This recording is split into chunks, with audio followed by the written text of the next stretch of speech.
A few months back, really closer to a year ago, a friend of mine suggested that we do something interesting with our night for once. He told me about how he had been to one of the city's cemeteries after dark a few times, and that it terrified him, but in that sort of way that makes it worthwhile. I was a little against it at first, because the cops like to check on the area often, and there was no way we were going to be walking into the graveyard sober. Of course, however, my mind changed when we got to talking. "You know about the witch?"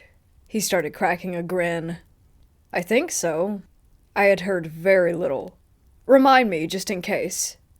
"So there's supposed to be this witch or ghost or some crap, and I know right where the grave is." Jesus, alright. I don't know exactly what I believe, but I know that the place is messed up. He paused, thinking hard.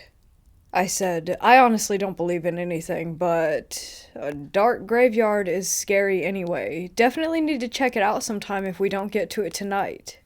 He popped up with, "Oh man, I just remembered there are these dead kids." "What?" "There's a bunch of graves together for this one family, and a bunch of them are these kids. That spot is extra creepy. They're all old as hell, from like the 1800s or something." "Well, I guess we gotta go see all of it." We pulled into the lot when the sun was setting and decided to smoke a little bit in the car since we had time anyway. As we smoked, the whole place emptied out, and we were the only ones in sight. By this point, we were at a comfortable level of dissociative perfection, so we brought just a little bit of it with us. And, of course, my pack of cigarettes, which is no longer a habit of mine, but at the time was a means for managing stress. So, off we went, with a bit of sun still shining and one single truck riding through the cemetery. We figured it would be good to wait for the truck to leave, assuming it was a worker watching for any unwanted guests. Although they had left the gates wide open, we were a little unsure of the legality of being around after dark, and a little bit uneasy about some psycho employee ratting on us and getting us caught with what we had. After about 10 minutes and 3 or 4 rounds of the truck passing by, we figured it would be smart to just go ahead and hide wherever we were if he passed by us again. We made our way down the main hill that leads into the center of the cemetery, and we noticed a chill that seemed to pass as we entered the real part. I passed it off as a weird current made by the creeks and the cooler air in that area, but a part of the primal fear that remained in the back of my mind made me question my devotion to reality. There were a few times where we had to hide behind a tree as the truck made its way back around, and then we would make a few more minutes of progress. As we began to become too close to sober, we imbibed a bit more. Another 30 minutes or so passed, and we had decimated almost our entire on-hand supply. We also had no clue where we were. As we wandered along the dark, winding roads, we started to get concerned about our phone batteries. His phone was worse off than mine, being near dead already, although mine was hardly doing better. After deciding to keep them in our pockets for the time being, the dark and discomforting silence started to make both of us paranoid. It was, of course, a bit heightened by our habits. We also noticed something else that was upsetting. We had started to go around in circles. As we realized this, I had the first real wave of fear for that night come rushing over me. I could swear that someone was inside one of the mausoleums with their face just barely out of view and moving around in the shadows. Dude, do you see that?" On instinct, I grabbed for my inhaler. "What? What the hell are you talking about?" my friend said. "In that, right there." I looked toward the window rather than pointing. "I swear to Christ, I just saw someone in there. I saw the shadow of a face." My friend brushed me off. "You're just freaked out because you smoked too much. It's nothing. Come on, we need to get to the witch, and then we can get the hell out of here." "You still want to go see that?" "Well, yeah. If you don't want to, that's cool, but I'm gonna. I mean, alright, I'm cool with doing that, but I'm just getting a little out of it." About 3 cigarettes and another hour later, we heard something unnerving. At first, we assumed that it was a bunch of drunk teenagers, based on the volume and range of noises being made. Walking further, we found a sign for construction, and being high, we thought it made perfect sense that a group of construction workers must be around. You know, for some good nighttime, silent construction work. Then the voices began to get a bit too quiet for our comfort. We booked it, barreling in no real direction, and somehow ending up at the place. "Here it is," my buddy exclaimed. "This is it?" I looked to a massive circle of tall, dry grass. "Is it in the middle of this?" "No, man," he replied. "It's way in the back." "Come on, I'll show you." I put another cigarette to my mouth with a slight tremble in my hand and followed him through the pitch black and to a large stone structure in a patch of dirt. It was the family he had mentioned, and it made my stomach turn. The cold, rushing wave of fear came back, but it was too late to change my mind. We walked onto the large stone slab and then around it. As we walked around it, he pulled his phone back out to read the headstones. I was nervous with his light being on at this point, after being near those people that we had seen. After a minute, he turned to me. "You want to see the really messed up part?"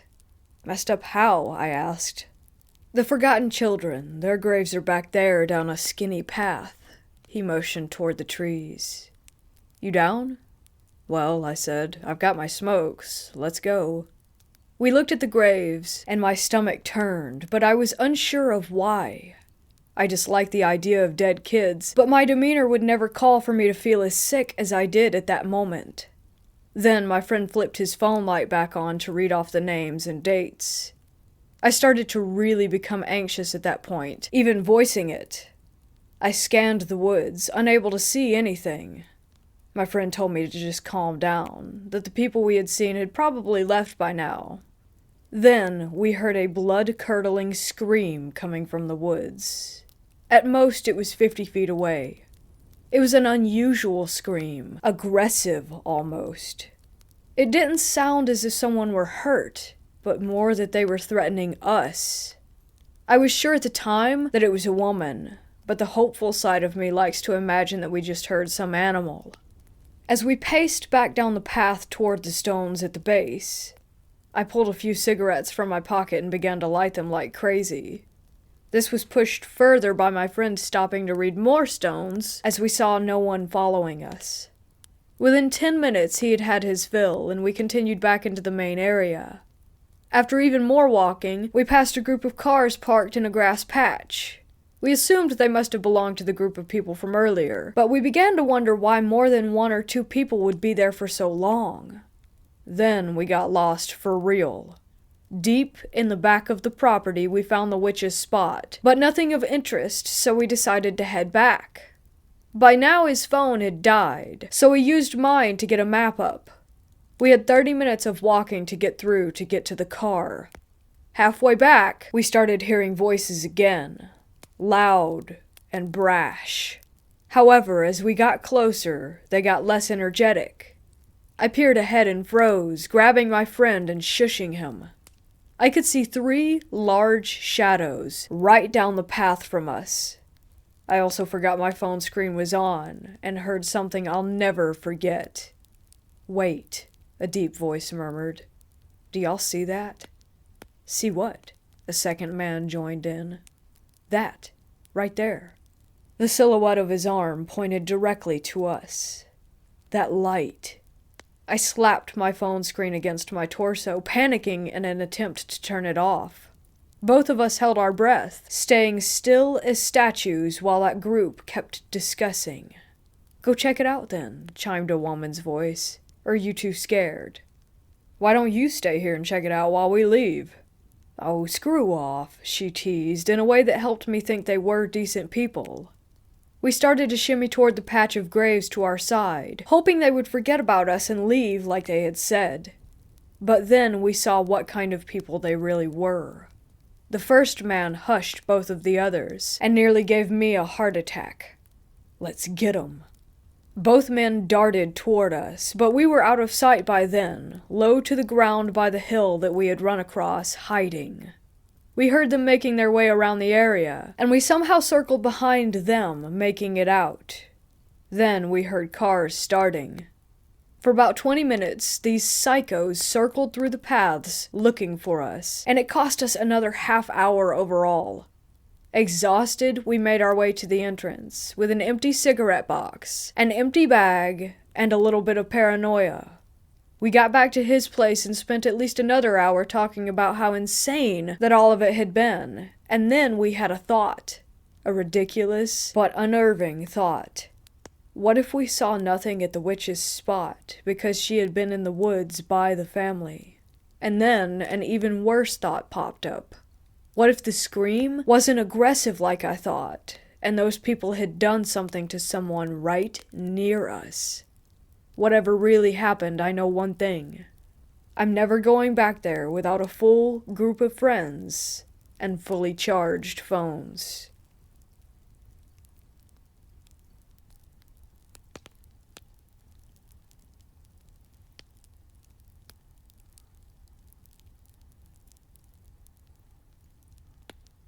This story happened in October of 2004, back when I was still a third-year high school student. My friends and I stuck around the school late at night after our annual Halloween party. We had agreed to try out my friend's Ouija board. It wasn't the brightest idea, but we needed a thrill. We found a nice spot under a huge Nara tree and proceeded with our half-assed ritual. There were about 5 of us, 2 boys and 3 girls. We were all expecting some kind of paranormal contact. Rumors had it that our school was haunted, but we'd never really experienced anything firsthand, and it was Halloween when all the spirits came out to play. We all wanted to get spooked. Also, we've never seen a Ouija board firsthand before, so we were really stoked. Our school was an old Spanish colonial house built in the 1800s when the Spaniards still occupied the Philippines. We were in a section of the school that doesn't get used often. Located beside a creepy old Jesuit house, people only go there when they needed to use the restroom, store equipment on one of the sheds, or make out with their boyfriend/girlfriend. We sat down in the middle of an open space, with only an exposed, bare bulb nearby illuminating our surroundings. We were all having a laugh, scaring each other with what-if scenarios. It was your typical dumb kids doing dumb things kind of night. My friend who brought the Ouija board proceeded to place it in the middle of our circle. If I remember correctly, it was the glow-in-the-dark version, which we found hilarious, but it did give us the ability to see what was written in the dark. Not knowing what to do, and going after what we've only seen in movies, we all proceeded to place our index finger on top of the planchette. We sat there looking at each other until one of us said, "What's next?" We didn't know if there was a proper way to start the ritual. Plus, the board didn't come with instructions, so we decided to just throw in a question. "Is anyone there?" I called into the darkness. "If there are any spirits living here, please speak to us," one of the girls joined in. We clearly had no idea what we were doing, and still, nothing happened. Not even the slightest bit of wind. One of my friends jerked the planchette, and the girl who brought the Ouija board screamed, breaking the silence. We all laughed at how ridiculous that it was. After a bit more joking around, we decided to give it another go. We all placed our index fingers on the planchette once more and asked, "If there's anyone there, we would like to make contact." "Don't break the circle," one of my friends jokingly said. "Shut up," I whispered. We were just about to get ready to give up when the wind started to pick up. The stillness broke, and the darkness around us seemed to move. Just a coincidence, we thought. "Okay, don't break the circle," I said. "Is anyone there?" I was excited. It was like a scene from a film with dirt and dead leaves swirling all around us. "Guys, I'm scared," my friend sitting beside me said. "My mom warned me about playing with forces that we don't know." "Did you die here?" I asked. "Were you killed during the war? Are you the headless priest that roams these halls? Do you know Jose Ritzel, our national hero? Are you a hottie?" My friend giggled. At this point, we were all throwing out random, stupid questions, and there was still nothing. "This is bull. I don't want to do this anymore," my friend said, exasperated. We were all thinking the same thing. Just then, a group of dogs from the neighboring house started barking at us through the chain-link fence. These 6 dogs were growling and showing teeth. We all screamed, and without finishing the ritual, bolted right out of there. We didn't see each other until after Halloween break, and this is where the story gets really creepy. One of the girls told us about a weird experience she had the night after playing with the Ouija board. She had gotten home late after hanging out with her friends from the neighborhood when she realized she forgot the keys to her house. So she called up her brother, who was then still sharing a room with her, and what he said crept the hell out of her. He swore that she was already home. He claimed to have seen her walk in a while ago, and that she looked really tired, and that he saw her head straight to bed. Weird, but no need to freak ourselves out, was all we really thought about it. Besides, her brother must have just been tired and seeing things. But then my other friend started telling us about an encounter that she had that Halloween night. She was going up to her room when the lights began to flicker as she was ascending the staircase. She shrugged it off, blaming it on faulty wiring. But just then, she saw the door to her room open, and a dark figure stepped out and stood atop their staircase. She couldn't make out the entity's face, but she recounted that she couldn't move, and felt utter dread as the figure stared down at her. "No way," my best friend, who just joined in the conversation, said in disbelief. "Something happened to me as well." He recalled that he was sleeping one night when he woke up feeling really uncomfortable. He described his vision as having TV-like static, and that there was a feeling of heaviness that surrounded him. He looked around the room, and that's when he saw a bloody, charred face with piercing red eyes grinning at him through the window. I couldn't believe what I was hearing because I had an almost run-in with death that night. After the ritual, I was sleeping in our sedan on the way home after fooling around with the Ouija board when I felt our car jerk. I woke up instantly.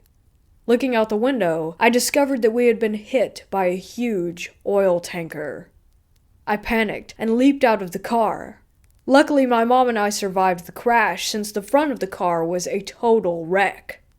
I still don't have an explanation as to why those things happened to us, but I'm thankful that nothing else happened after that. I've never played or gotten near a Ouija board since.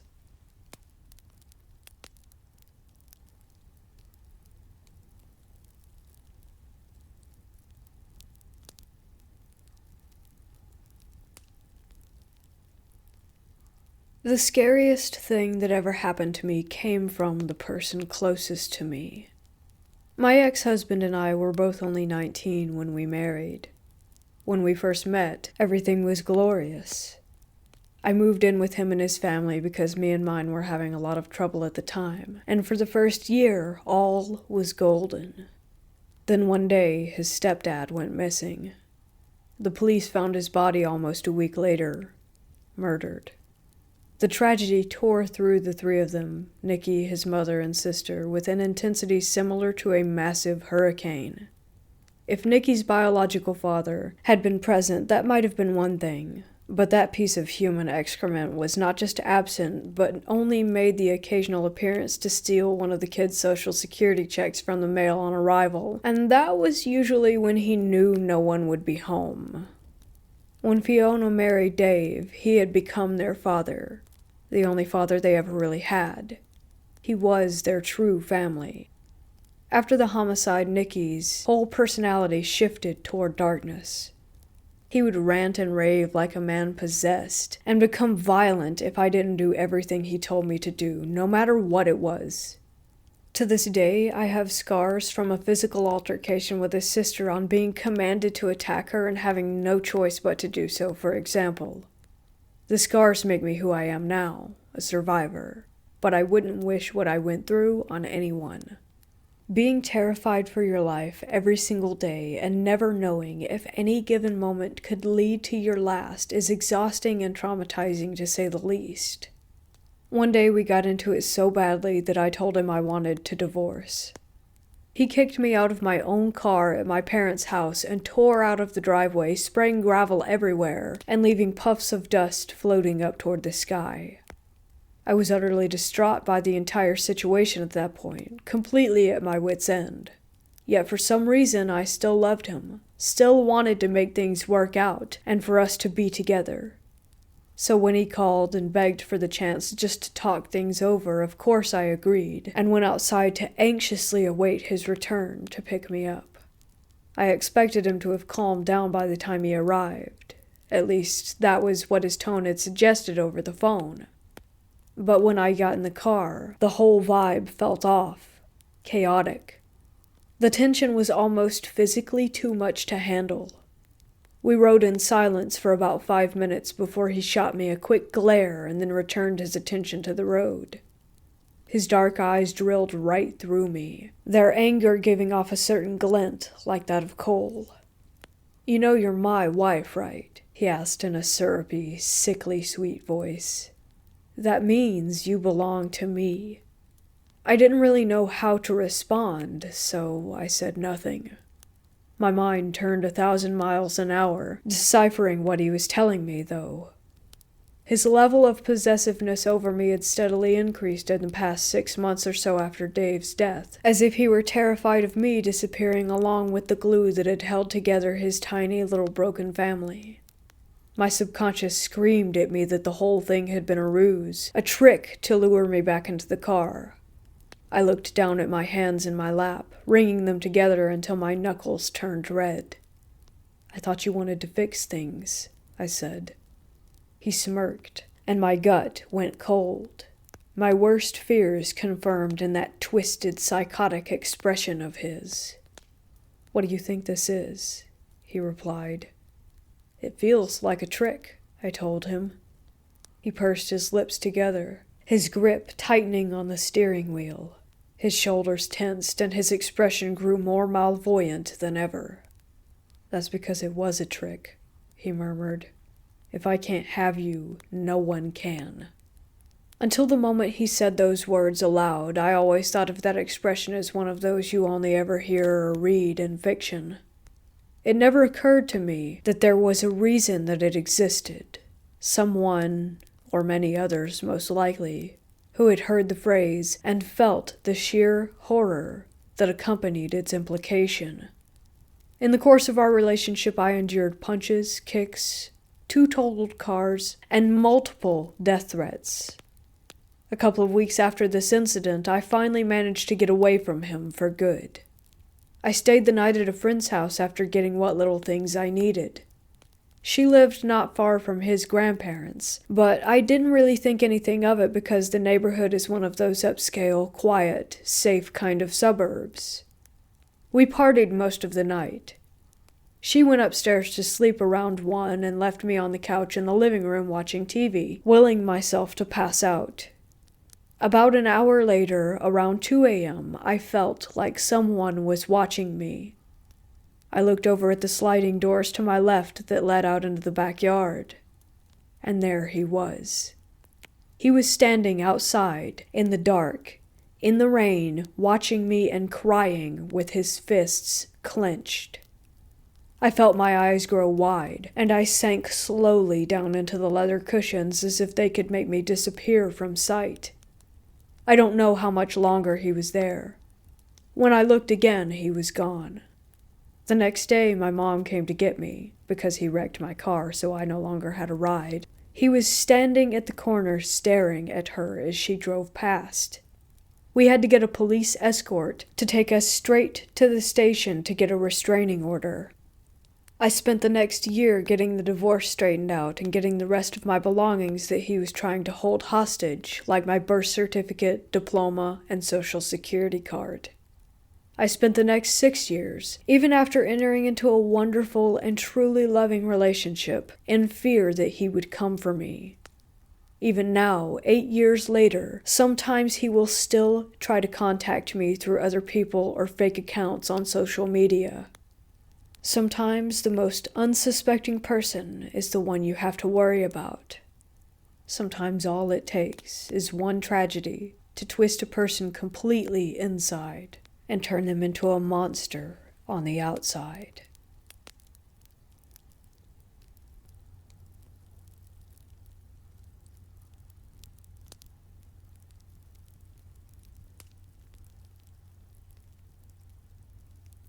This happened about 3 years ago, but has really affected how I think about ghosts and the paranormal ever since. When I tell my friends, some of them find it very creepy, while others say they don't believe in any supernatural things, and while it is odd, they feel there must be some other explanation. I took a family vacation, me, my parents, and 2 siblings, over Christmas.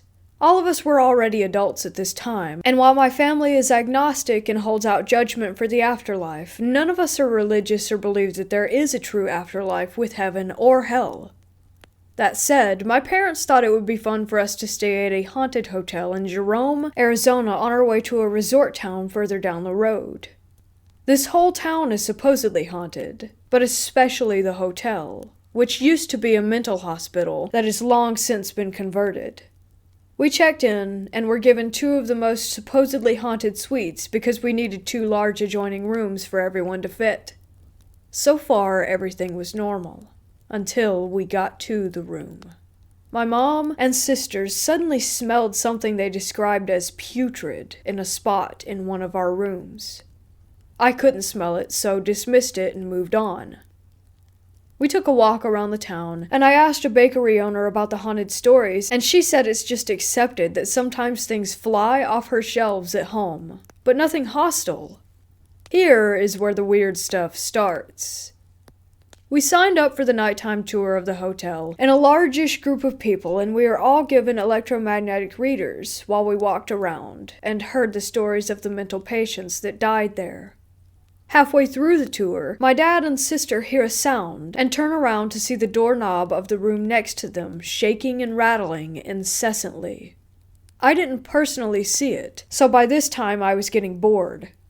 I always thought it would be cool if ghosts existed, but didn't really believe they can do anything to affect the physical world. I asked my sister to take some Instagram pictures of me in a cool-looking couch in one of the haunted suites, and she took some quick shots.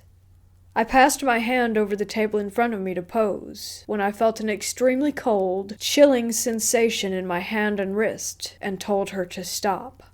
When I looked at the photos, I was shocked.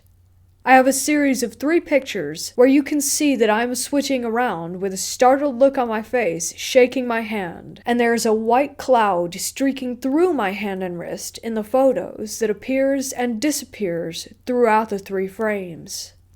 Needless to say, I was frightened.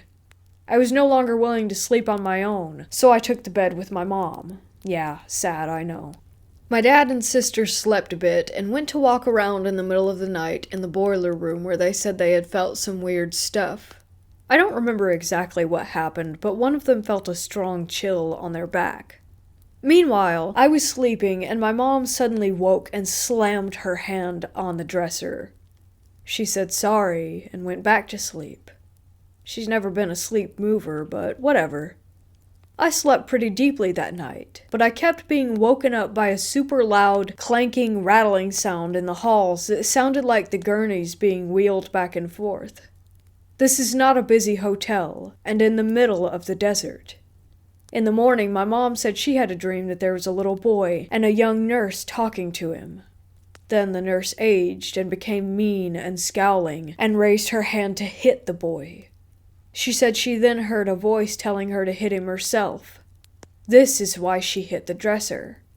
Keep in mind that this was a mental hospital, and one of the ghosts there is supposed to be a little boy, but no one knows why or how he died.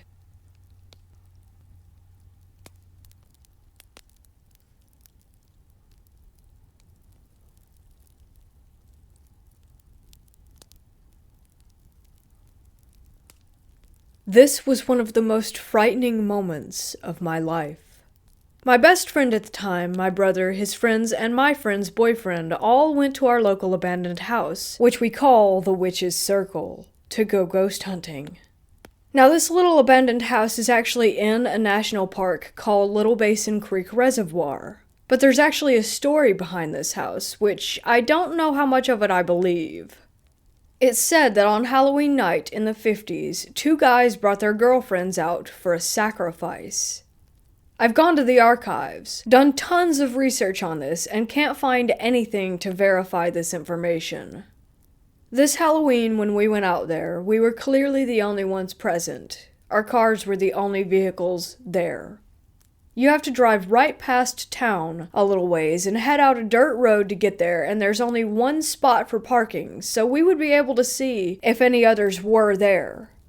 As we start making our walk down the trail to the house, I'm holding my best friend's hand. We walked under a tree while the entire time I'm staring at the house and not paying attention to my surroundings like I should be in a dark wooded area. A small branch from the tree that we're all walking under at the time falls and lands horizontally at my feet. I didn't see this happen, but my friend and my brother did. They stopped me to look before stepping over the severed branch. I should have taken its warning and not kept going, but I did. As we got further along and closer to the house, now it's not a super long walk to the house, maybe 120 feet from the entrance, we all stood talking quietly amongst ourselves, and then we all heard a very high-pitched scream coming from the backyard. We stopped in our tracks, and I ran back towards the cars. I've never been more terrified. Ever. It's a sound that I will never be able to erase from my memory. That high-pitched death shriek. There's no way I can debunk this, as we were the only ones out there, and it definitely wasn't the sound of an animal, especially because it sounded like a human female. I haven't been back there since.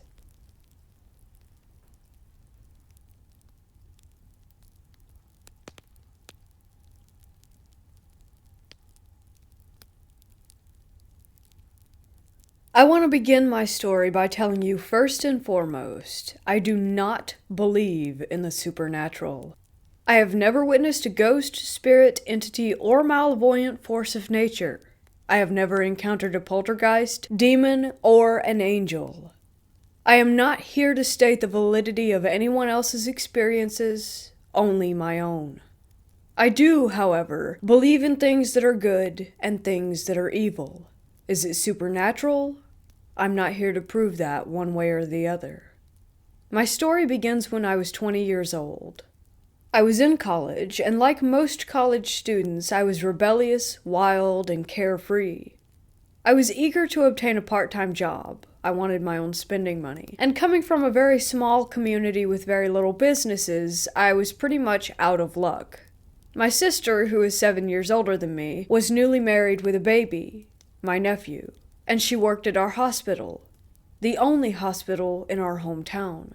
She was an RN, and trying to establish a good foundation of employment, so she had to take swing shifts before she could set her own hours. Her husband was working the night shift, so they needed someone to care for my nephew on the weekends. I jumped at the opportunity because I loved my nephew and I was good with him. He knew me and was a joy as a baby. I wasn't very popular in college and had very few friends, so having something to do on the weekends brightened my mood somewhat. I started keeping my nephew on the following weekend. It was Friday, February 2nd, 1990. I had just put my nephew to bed and had myself a beer and a cigarette out on the back porch of my sister's home. Yes, I was smoking and had one beer. Get over it. It was the 90s, for pity's sake. There were no cell phones, computer with internet games, or chatting, so when I say it was quiet, it was very quiet. They lived on Highway 322 outside of Clarksdale, Mississippi, and there were not many homes on this road at the time, and also very little traffic. I was reading a book, but halfway through the chapter I was reading, you could have heard a pin drop. The crickets stopped chirping. The wind literally stopped blowing. The mockingbird that I heard calling was silent, and the air suddenly felt so heavy that it became very difficult to breathe. I got up, opened the door to step outside down the steps, and as I'm frantically looking around trying to figure out what the heck is happening, the transformer next to the house explodes. Both streetlights go out, and I can smell burning rubber and plastic. I jumped so badly that I felt my heart catch in my throat, and the sound was deafening with sparks flying everywhere, looking almost like fireworks on the 4th of July. I couldn't hear the monitor to my nephew's room anymore. I realized the power had gone out in the house. That's when I rushed in to make sure he was still sleeping and not freaking out in the pitch black of night. He was perfectly safe, still sleeping peacefully and totally unaware of my miniature meltdown. Just as I was leaving his bedroom, I heard a noise that I still have no explanation for. The sound was a close relation to that of a child crying or a woman screaming. Now believe me when I tell you, I am a country girl, lived in the country most of my life, and I know what a panther sounds like. I've heard it many times. But this was nothing like that. It even resembled the sound of a dying cat, or any animal that may be close to death. Incoherent whimpering, a slight cackle here and there, and then silence. The sound sent a chill right up my spine, making me feel lightheaded and weak. I do not scare easily. I consider myself brave and rational, but all of that departed, leaving me feeling dizzy and nauseous. The sound was not coming from inside the house, but outside, close to the porch, right where I had been sitting. I knew this because I left the screen door open, and standing there motionless looking out the door, I knew it was out there somewhere. I waited a few moments, then I reached for my sister's baseball bat that she kept next to the door. She wasn't a fan of guns or knives, and neither was I, but that bat brought no comfort knowing I would have to get as close as possible to this thing in order to hit it with any amount of force. Trying to find the courage to walk out that door, believing it was only an animal brought no solace to me, but I'm tough, and I would do whatever it took to protect my nephew and myself. I stepped out onto the porch and heard nothing. I grabbed the flashlight hanging next to the porch door, clicked it on, and proceeded to look around. I slowly advanced toward the outside of the door, opened it, and walked slowly, very cautiously down the steps. My heart is pounding, and the only sound I hear is the air leaving and entering my lungs. I feel dizzy and start sweating from fear and adrenaline pumping through me like wildfire. Behind my sister's house, there's nothing but wooded forest and empty fields. Being February, there isn't much going on in the farming community. I make my way to the edge of the field and I hear it again. That dying animal sound. A screech, and then what I can only describe as tearing flesh, or perhaps paper. I have no idea at this point what I'm hearing. I shine the flashlight towards the noise, and what I saw still haunts me to this day. There were glowing red eyes staring right back at me, and in that instant I knew that it wasn't any kind of animal that I had ever heard, seen, or known about. Animal eyes do not glow red when you point a light at them. They're either orange or bright yellow, almost white. Just as I'm about to take a step back, a rush of wind blows past me and I see wings. Yes, wings. These wings are at least 50 to 60 feet in width, far too big for an owl, buzzard, or any other type of bird in that area. When it opened up its wings, the rush of wind almost knocked me off my feet. It had the body of a man and the eyes of a demon, and was enveloped in jet black. I stood there shaking, trying to rationalize what I was looking at, and not believing 1 minute of it. My hands began to tremble, and I felt as though I was about to faint. It stood up, and with one quick whoosh, it shot up in the air and then out of sight. My mind raced. What did I just see? What just happened? What was that thing? The moon was out that night, so I saw it shoot straight up and disappear quick and almost with no sound at all. I'm not sure how familiar you are with the area in which I live, but on that very night, the Parker family was brutally murdered, not an hour after I had seen whatever it was that I witnessed. A family of 4 had come home, walked in on 4 burglars, and were tied up, raped, sodomized, and burned alive. Their house was burned to the ground, and the 4 men who committed this heinous act are still thriving. The justice system in this area rarely sees true justice. After that night, I started researching possibilities on what I had seen, and each time my research led me back to none other than the Mothman. The folklore that surrounds this creature is a sign, an omen of things to come, a tragedy, something so evil you cannot even imagine what it could be. This is the first time I have ever shared this, typed it out, trying to remember the little details, and I'm still convinced that what I saw that night was the angel of death, Mothman, Lucifer himself. Who knows? But I do know what I saw, and I believe with my whole heart that that entity was a prelude to the unimaginable crime being committed that night. I do not believe it appeared to warn me in particular, but ever since I saw it that night, my research has revealed that far more people than me have seen this creature. An entire town, villages, people who have seen this creature right before an accident or traumatic event. Again, I do not believe in the supernatural, but I do believe in evil, and what I saw that night was the epitome of pure evil. I could feel it, smell it, and almost taste it. It exuded evil to the extent that I was almost taken over by it, making me feel so physically ill that I could not shake it off. The next morning when I learned of the murders, which incidentally were only about half a mile from my sister's house, I had that same feeling. Dread, nausea, and a burning in my stomach.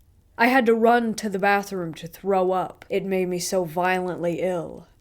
I'm sure many will tell me that what I saw was nothing more than some rare bird or something that can be logically explained. But I know in my gut, my heart, and my soul what I saw. It was not of this world, and quite frankly, I never want to see it again.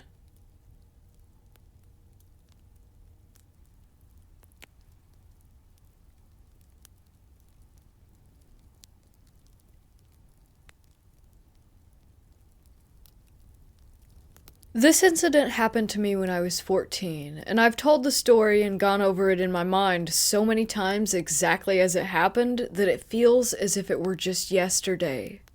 My uncle, 2 younger cousins, aunt, and I had gone up to the Rocky Mountains to have some fresh air and watch the stars. We went up a lot back then, when you were still allowed to at night. Now that park closes at 10, sadly, and our adventures such as this one ended about 3 months after this incident. Those 2 things are somehow inextricably linked in my mind. I can't help but wonder. We all 5 piled out of my uncle's AMC hatchback, a tight fit, and stood around the car on the side of the dark road talking about life and joking about Mothman. Betty, my aunt, was the first to hear a noise in the woods across the road to our left, but we dismissed it as an animal, and the adults and I, being older and in on the joke, tried to scare the kids. But a loud crash came from the woods, when no one had thrown anything, nobody had gone over there, and I'd had my eyes on the whole group the entire time, which meant that none of us were laughing now. My uncle chuckled nervously. Let's get in the car. We got in silently. Something had changed. The wood was quiet except for the sound of the car itself toiling down the mountain, as something followed our car, moving the trees about 10 yards behind us on the driver's side where the mountains slanted down. Nothing but trees over here, I thought. What the hell could that thing be? Feeling the tension in the car, I took matters into my own hands and leaned out the back driver's side window intrepidly. It was still behind us, crashing through the trees and moving through the treetops, right after our car. My mind grew curious.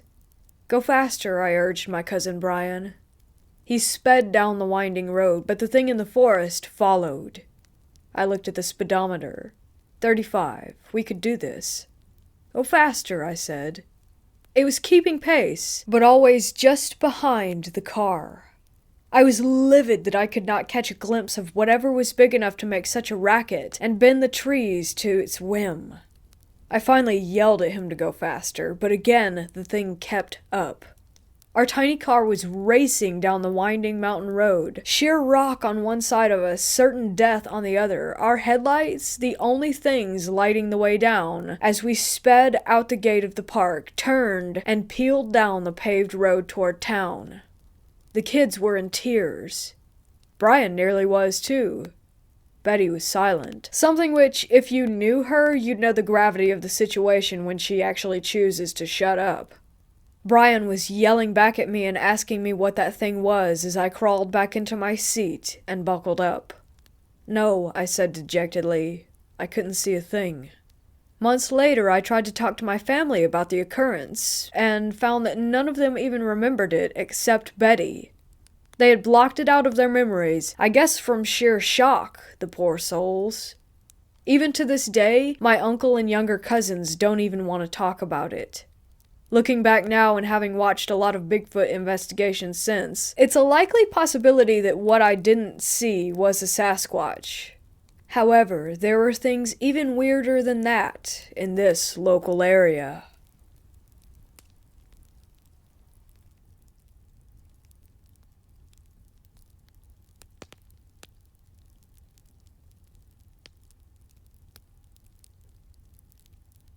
I am a sensitive. I have seen and experienced the paranormal since I was little. My experiences range from surprising to scary and can happen anytime. I don't control it. The one thing I can count on, though, is something almost always happens to me around Halloween. I'm sure most people know that Halloween is the time when the veil between the worlds is thinnest. It's not just that day. Sometimes as much as 2 weeks, before and after Halloween, the veil is thin enough to severely affect sensitive people like myself. I have a few sensitive friends and know that some can even feel the veil as it thins. Responses to the veil range depending on sensitivity. I have experienced lucid dreaming, vivid dreams, and severe anxiety. I do have anxiety, which I have medication for. Last Halloween, I had a panic attack come out of nowhere. I was shaking and could hardly breathe for no reason. I barely made it back to the car, and I know that it was because of the veil. I don't usually have those attacks since starting my medicine, and I went back to the same mall a few months later and experienced no anxiety. I don't remember everything that happens on Halloween, so the experiences I do remember are usually among the scariest. I'll start with the ones that happened the longest time ago. That Halloween I had a few things happen to me, as expected.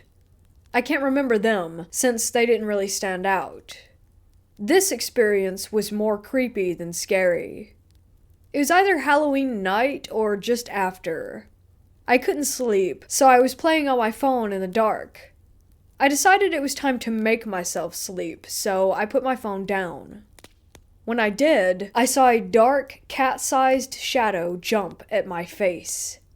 I jerked back, thinking that my black cat had jumped up on my bed. I never felt her land on the bed, though. I looked around for her just to realize that she was asleep on the other side of my bed. She would have had to climb over me to lay there from that angle. It took me a while to get to sleep that night. The next one is my sister's experience. It happened either that same year or a little after that. She isn't as sensitive as I am, so her experiences are fewer but stand out more. She was riding home with her boyfriend from the Halloween gathering that they had gone to. It was dark, of course. When he pulled into the driveway to their house, she said that the lights landed on something large that was running on all fours. It was humanoid-shaped. He didn't see it. She told me about it, and I told her it was fine. She was inside, and I told her not to go outside again that night. Last Halloween was my most active one. It was about a week or so before it when I had my panic attack. I also had several lucid dreams, and one very vivid dream that I still cannot convince myself it was just a dream. I also saw much more than ghosts. I have a job that requires me to go to customers' houses to try and make contact with them. That was what I was doing when two of these incidents occurred. I can't remember if they happened on the same night or not, but it was just before Halloween. I was on dimly lit back roads in my small town. In my town, most of the back roads are dark, so I was lucky to have some extra light. I rounded a curve and my lights lit up something standing on the other side of a fence. It was a gray mass that seemed almost two-dimensional. The best way to describe it would be almost like the reports of Bigfoot. It was taller than a human, but shaped similarly. It was not Bigfoot, though. It had no definition to it. I believe it belonged to a different place. I drove faster after seeing it, and took a different road back. The next thing that I saw was very similar to the previous creature, except that it flew. I was in my own car. With the way the windshield slants, I only saw it for a moment. It was almost like a pterodactyl, but it was gray and had no definition, just like the other one. I describe it that way for lack of a better way of describing it. Obviously, I don't think we have extinct flying dinosaurs in my small town in Tennessee.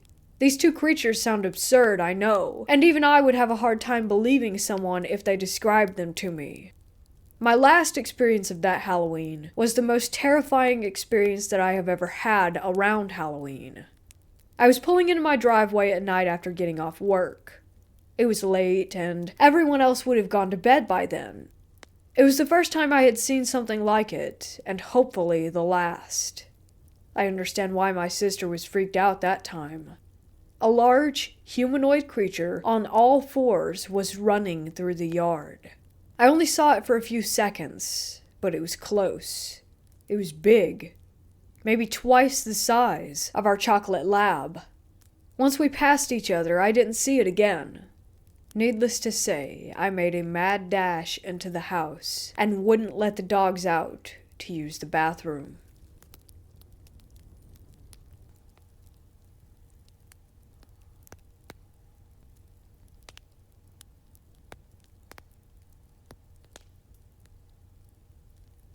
Starting with a bit of backstory, I'm a born and raised Long Islander. So are my parents. They met out east, which in Islander talk means the east end of the island. To any New York City rich kids, that means the Hamptons. But for the rest of us who are coincidentally not millionaires, it means the North Fork. Not to get geographically confusing, but Long Island is an accurately named Long Island that forks off about 3/4 of the way down the 90 miles that it stretches. It looks kind of like a fish with its mouth open, with the North Fork being where the eyes are, and the Hamptons being the jaw.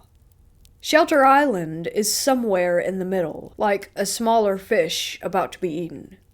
Honestly, just save yourself a lot of contemplating and just Google it. So, my mom's family had a summer house on the North Fork. My dad's family had a house on Shelter Island. My parents met working at a summer job, and the rest is, clearly, history. But super long explanation short, I grew up getting to pretend to be bougie, because I had not one but two summer houses. Shelter Island was my favorite place. In a lot of ways, just the island itself feels magical. The only access is by ferry, and while traveling there, you feel like you're being transported into a different world. But the picture of Shelter Island in the summer is very different than the winter. In the summer, the population rises to around 20,000 people, but in the winter, no more than 2,000. There are something like 14 students in a graduating class. The people there literally dress up like each other for Halloween. This doesn't necessarily pertain to my encounter, but it's for real creepy and makes me wonder just how involved my encounter could be with the locals. So I was around 12 or 13. I had invited my best friend Lauren to come out with my family that weekend. I was so excited, as it was the first time that Lauren was able to. I remember our bathroom was being renovated, and so the only other bathroom we could use was in the dank, dark basement. That's only connection to the house was by going outside and down the stairs, and then down another set of stairs and into the basement itself. So it had to have been around 10 o'clock, and we went together to the bathroom to brush our teeth. The moon was almost full, so bright that it provided some light to an island where street lamps were few and far between. If it wasn't for the light of the moon, we probably would have passed the creature altogether without realizing, because out there you can hardly see 2 feet in front of you when it's dark. As we were coming back up the stairs, laughing about something menial, that was when we saw it. It was about 10 feet away with its back to us, lurking near my shed. We both froze, and did that thing where you take a quick breath and hold it involuntarily. That made the creature notice us. Its head whipped around, and his eyes were glowing a kind of blood red. It didn't look angry per se, but rather like a feral dog. Not knowing how to react to these 2 little girls suddenly observing it. Almost as if not to scare us, he slowly rose up to full size, which I would guess was around 7 feet. The whole time it never broke eye contact. I felt I could fall into the pits of blood that its eyes were. It was covered in long, shaggy black hair and had legs like that of a beast. After standing there, frozen in horror, for at least a full minute, all the while in the middle of this staring contest, we both regained control of our feet and ran up the stairs screaming for my parents. We told my dad repeatedly that we had seen a werewolf, and he went out first, and we followed. He quickly dismissed it and went back inside, a bit disgruntled. I could have sworn that I saw a bush nearby to where it had been move. Over the years, I've had many theories, one of which is that the natives who lived on the island before the white man are responsible, as shape-shifting legends are prevalent in indigenous peoples' cultures. However, skinwalkers in native legend usually choose to be so, very unlike the werewolf curse we so know and love. Maybe it's the descendants of the people who stole this land, cursed to turn under the full moon, choosing isolation to protect their secret, for 9 months out of the 12, anyway.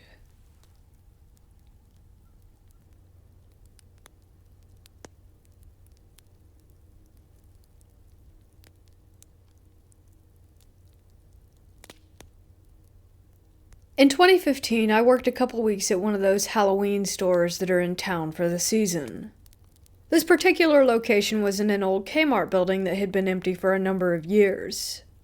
A particular problem for this building was the homeless population breaking in to have a safe place to sleep out of the cold. My first day, I was put in the back area, shuffling stock onto pegs. Being my first day, I hadn't met everyone, so when I saw movement out of my peripheral vision, I didn't pay much attention to it. Way off in the back corner of the building, outside the double doors going into the old stock room, I saw a man. He was very tall, maybe 6'3", Hispanic, with long curly dark hair, a dark complexion, white t-shirt, and blue jeans. I figured it was simply a coworker that I hadn't yet met, and didn't think anything of it. A few moments later, I looked up, and the fellow was gone. A shift later, I'm an opener. Our manager tasks a coworker and I with going into the old stockroom to look for a cart for stock. We get back there and a motion-activated light in the hallway on the other side of a swinging door turns on. Then the next. My coworker freaks and says, "Oh crap, it's probably another homeless person who broke in. Come on, let's go catch them and make sure the back door is locked." So we chase after the movement. We get into the hall, which has a door on either side, to see no one. But in the next area where the back door is, the light's turned on. We run in there, and a stairwell leads up from this area to the old offices. The lights going up the stairs start turning on like someone is going up, but there is no one there. Not a rat, a moth, or so much as a cockroach to trigger the motion sensors. We double-check the back door, and it is securely chained and locked. My coworker turns white as a sheet and says, "That's it. I am done. We're the hell out of here." A shift or two later, I ended up in the back area again, shuffling stock around. From my peripheral vision, I see the same man again, but this time he's maybe 15 feet away. I pay attention this time, and could make out the detail pretty well. His clothes were dirty, and he wasn't wearing shoes. The guy was just standing there, though, not moving. After a few unnerving moments of seeing him there in my peripheral vision, I look directly at him, and he's no longer there. That's odd, I thought, not connecting the dots. I just shrug it off and continue working. My final shift was on Halloween. I'm sorting merch between carts, putting broken stuff in one cart and resellable stuff in the other. The next thing I know, someone is standing a foot away, directly in front of me. Looking down at the cart between us, I can see him perfectly out of the corner of my eye. I could see the grime on his clothes, I could see his breathing. I knew in that moment if I looked up, he wouldn't be there. I suddenly got irrationally angry, a type of anger I've never felt. I said to him without even thinking, "I know what you are, I know what you're trying to do. I'm not afraid of you. You are not welcome here. By the power of the priesthood, I command you to leave, now." He growls one guttural growl, and then is gone. No fading out, no puff of wind and smoke, just gone. At my current job, a year or two later, one of my coworkers and good friends is a devout Catholic. I told him about the ghost of the homeless guy in the Kmart building, and he just stands there and stares at me. Do you have any idea what you did and how dangerous it was? You exorcised it. You're not a priest. You should have never been able to do that. You're damn lucky it was just a ghost and not a demon. I never even considered that, nor did I consider my words before I spoke them to the ghost. It was spontaneous, like muscle memory, or like I was being guided. My friend still says I was lucky, and not to do some stupid crap like that again.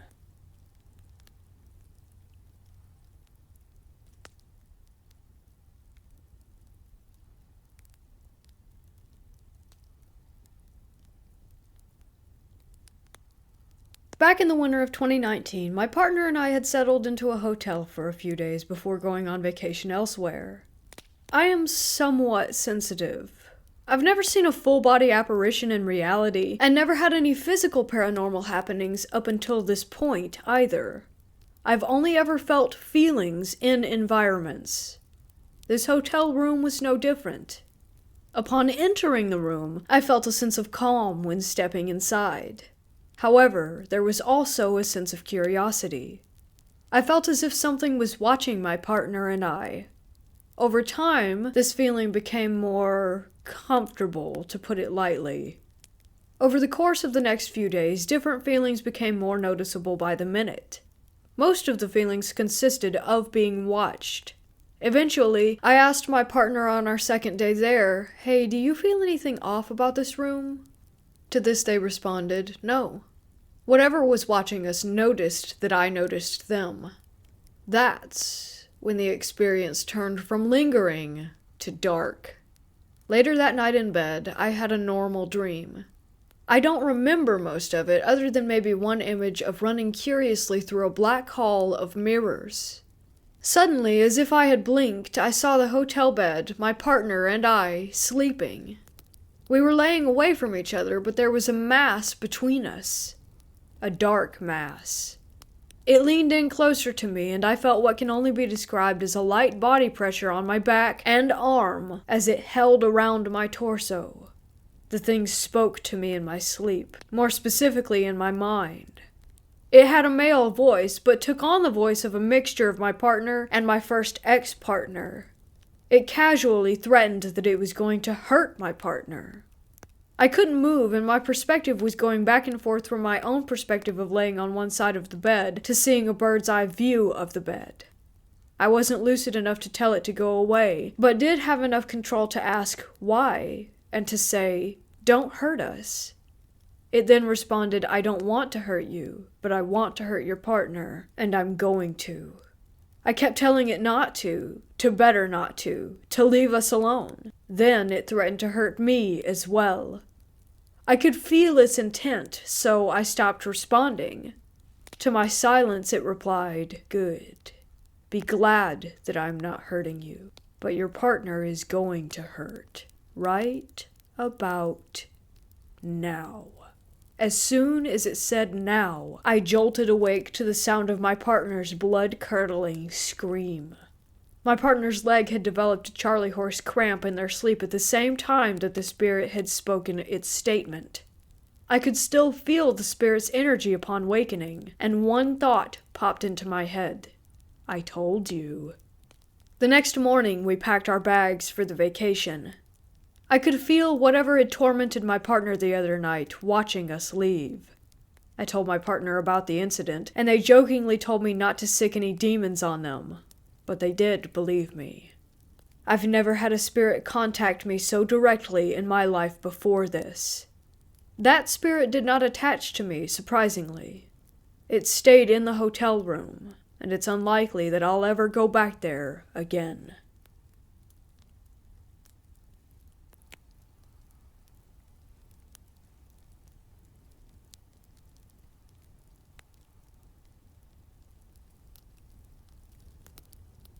Me and my friends went into the forest that's in my backyard. We went at least 5 minutes deep into the woods, down to a stream. We looked across the stream and saw a log, or at least what we thought was a log. It might have been, but one of us pointed out that it seemed to have turned its head. We ran as fast as we could back out of there. This was during a sleepover. We went to sleep around 3, but I ended up waking up around 4 after hearing a noise. I saw a shadowy figure that immediately disappeared once I laid eyes on it. I haven't seen anything else since. It could have just been my imagination, but I could have sworn that I did in fact see it. And it had the same outline as what we saw from a distance earlier that afternoon. My friends and I told me that I was just being paranoid, but I don't think I was. So I checked it out again in the same place, and the log figure was gone. So I still feel as if that thing were not after me, but after one of my friends. 2 years later, and still, I haven't heard or seen anything of it. Although every now and then, I do get the feeling that I'm being watched. I've been getting a little less sleep, but I think that might just be the fact that my sleep schedule is trying to adjust, but I still don't know what that thing is, and whether or not it was real, or if it was just part of my mind playing tricks on me. But again, I don't think that that was it. Remember when I said I hadn't seen anything of it since? Well, I lied. The other day I went back into the forest, and there it was, in the same position that me and my friends had seen it in 2 years ago. I brought them over there, and they confirmed that they were seeing the same thing. It did not look over this time, but I've had an uneasy feeling ever since. They started to stop with the feeling 1 year afterward, but when I saw it a few days ago, the uneasy feeling increased. I don't know what it is, or what it wants, but I don't like it.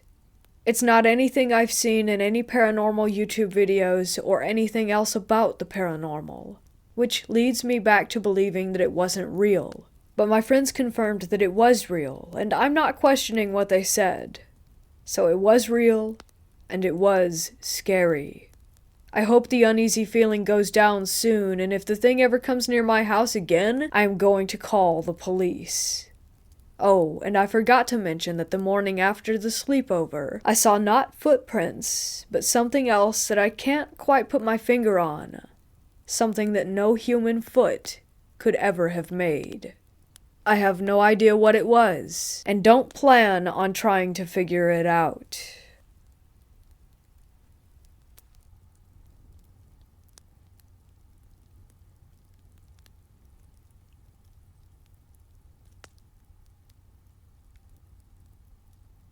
I'm a single mother of 5 adult sons. When they were teenagers, we lived in a century home, beautiful and large with plenty of room for my brood. I should mention, our house was the house that all their friends congregated to. There were rarely nights on weekends and summers that we had less than 6 occupants. I tell you this to try and make you understand that these stories I'm about to tell are the truth and are corroborated by many people. When we first moved in, everything was nice and quiet for a number of months. Then slowly, activity progressed. My sons and I were all having unexplained happenings. They didn't tell me for almost a year because they didn't want to scare me. My first experience was being woken up at around 3 a.m. At first, I was in a half-wake, half-sleep mode. What woke me was a very loud noise coming from upstairs. It sounded like the boys were rearranging furniture, very heavy furniture. Loud scraping, so loud that I was sure they were scratching the wood floors. I instantly became furious and marched upstairs ready to bust some butts. When I got to the top of the stairs, all was quiet and dark. I started opening bedroom doors only to find all the boys sleeping soundly. I thought, wow, that was a vivid dream. To my chagrin, it happened a couple of months later and became more and more frequent until it was almost a weekly event. I was speaking about this with my neighbor and she got a funny look on her face. I asked her what was wrong. She said, "I don't want to scare you, but when my sister, who's clairvoyant, was over, she looked up at that window, pointing to one of the boys' rooms, and said, 'She has company.' I asked her what she saw, and she said she saw a man and a woman in old-timey clothes looking back at her. At some point, I decided I wanted to share my experiences with my sons. When I did, they all broke out with their own stories. Some of them had been touched, some just heard noises or felt their beds being shaken. Here are a few more memorable ones in my mind. We being myself and 7 or 8 teenagers filling up every square inch of the place, were all just visiting and half-watching Family Guy. My youngest decided he was tired and wanted to go up to bed. Away he went, only to return a short time later with pale skin and wide eyes. He said that he had closed his bedroom door and gotten into the top bunk. That's when he heard the door handle turn, heard the door open and shut again, and then felt someone sit on the bottom bunk. He figured it was his brother, and leaned over the bunk and yelled something trying to scare him. He said he froze because there was no one there. He was completely alone, hence the wide eyes and pale skin. He truly looked like he'd seen a ghost. One morning I woke up to find my boys and one of their friends sleeping everywhere in the living room, which was not allowed in our house. I woke up my second eldest and asked what the deal was. He said they couldn't sleep upstairs because something was opening and closing all the doors, all night. He said they'd wake up and prop things in front of the doors to keep them from slamming, only to be awoken up again by the same slamming sound. He said, "Ma, those ghosts keep moving the stuff we put in front of the doors. We decided to sleep down here." I couldn't blame them. There are so many stories, but I'll just tell one more. My oldest subsequently joined the Marine Corps, and on his month-long furlough after his Iraq tour, he had a very creepy encounter. He said he was laying on his stomach and reading from his laptop when he felt something sit on the bed. He said he looked over and saw the indentation of a person sitting there, and said out loud, "F ghosts." A second later, he said he was being pushed into the bed. He spoke in the name of Jesus, and it got off of him. My final straw was on Halloween night. I was at the computer in the dining room, home alone. I felt something behind me. I turned and heard my name being said in an awful and sinister voice, and then the sound of something large falling down my staircase. It was so loud that I thought I'd find a broken dresser at the bottom, but nothing was there. I searched upstairs and outside for the cause of the crash, but nothing. I had my pastors and the elders of my church come bless my property and my home. There's been no strange activity since that day. I no longer live in that house, but one of my sons bought it. The house is still clean.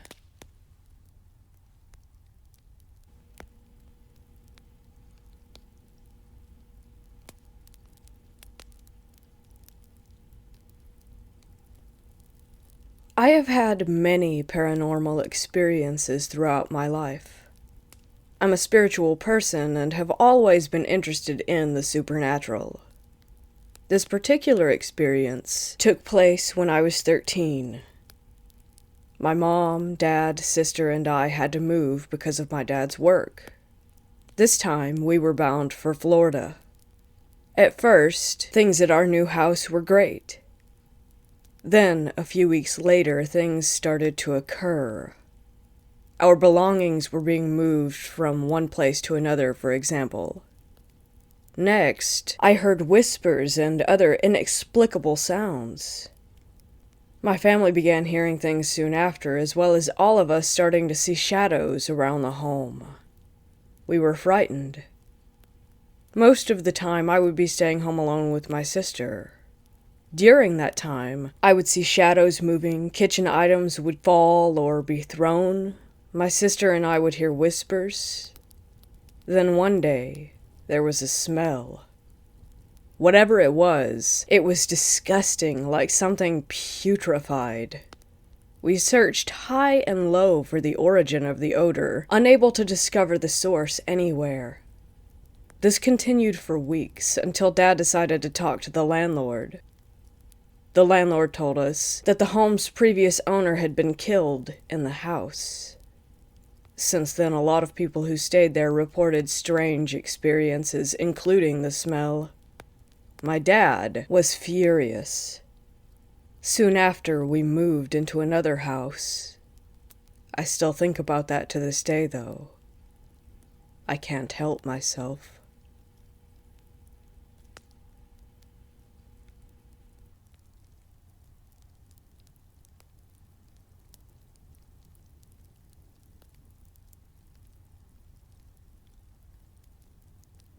My first paranormal encounter occurred on October 31st of 2009.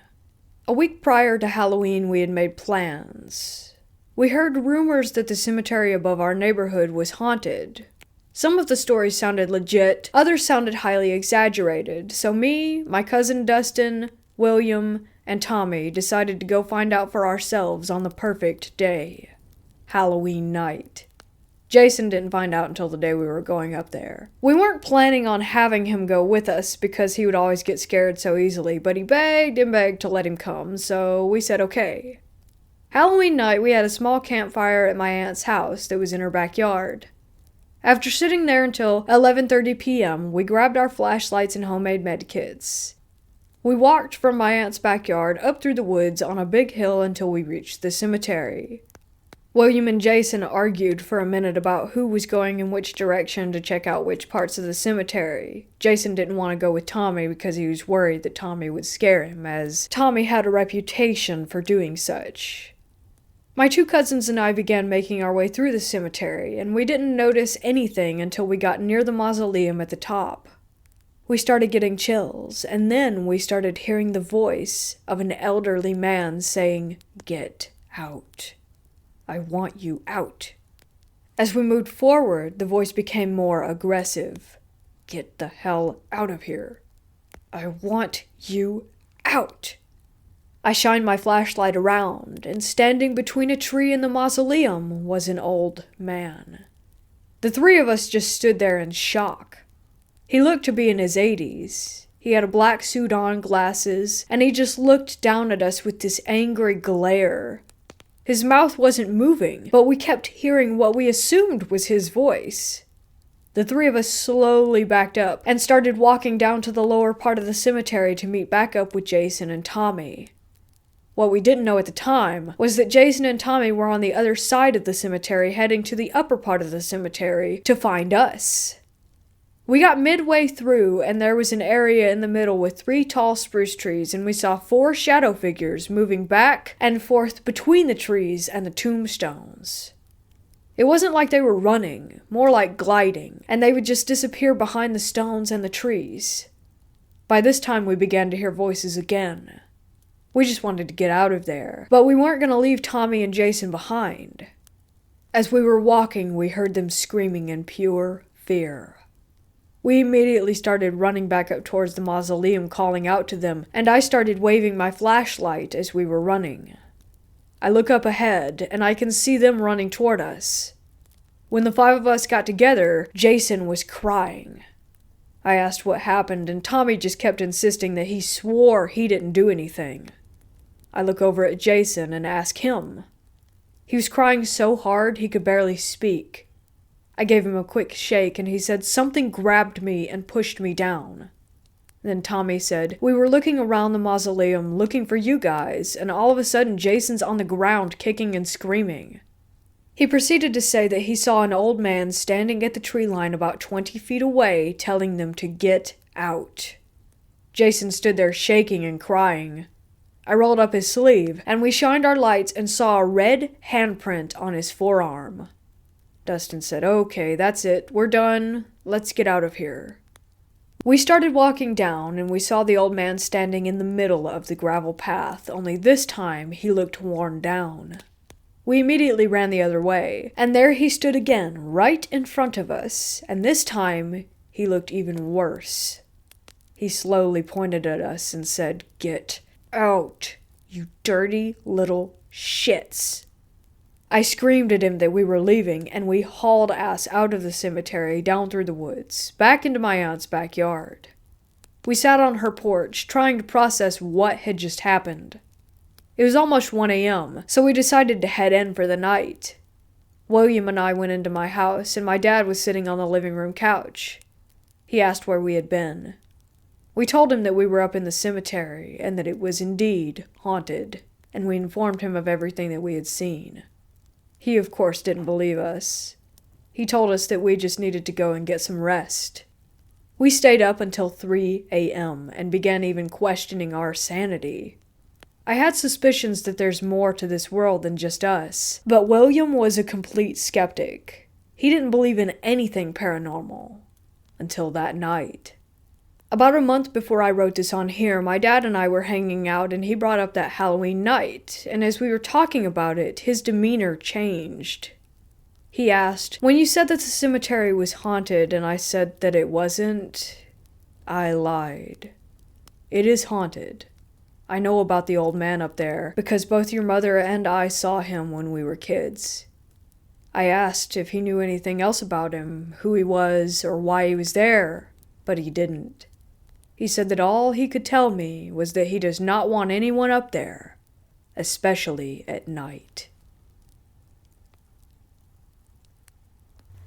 I saw something tonight. I just got home from my job delivering pizzas in a small town in North Carolina, and my heart is still pounding from what I saw. I just started recently, and this is my first night shift. I hope it was my last. I was going back to the store after a delivery, a little after 9 p.m., when I saw it riding towards me on a bicycle. It looked like a person for the most part, but it was wearing one of those blank plastic Halloween masks like you can get at any store. The mask had a wavy line from the top left, wearer's right, to the bottom right, which separated the mask into a purple half and an orange half.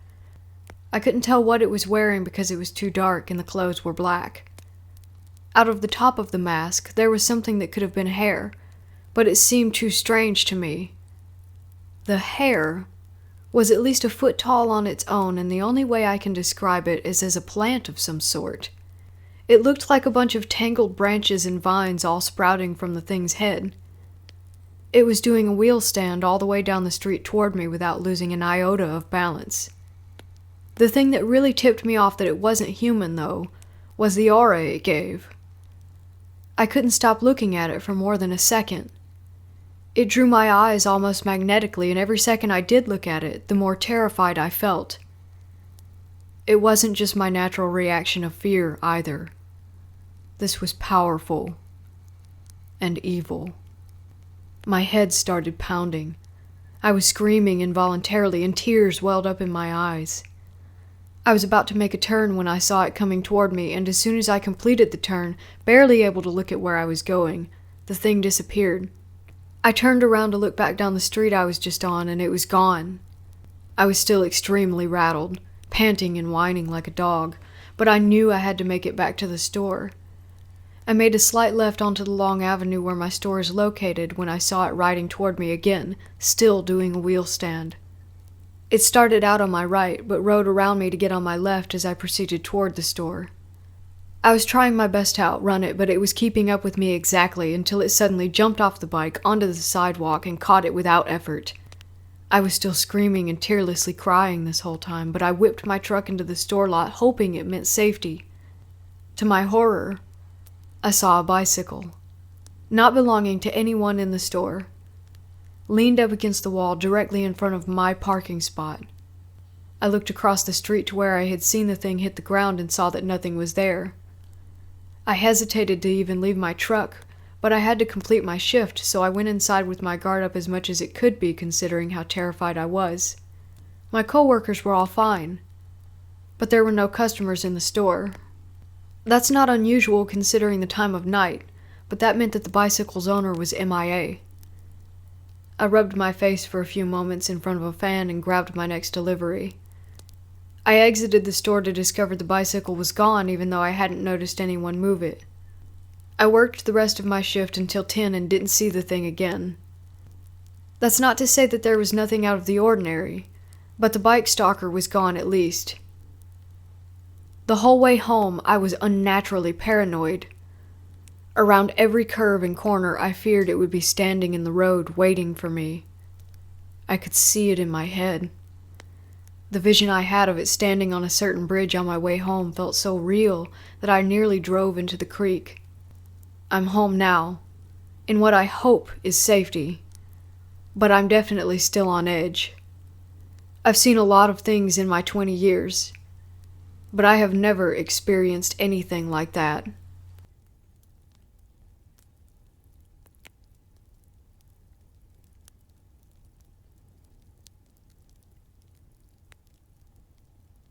For about 2 years now at my childhood home, there's been something in the woods around it.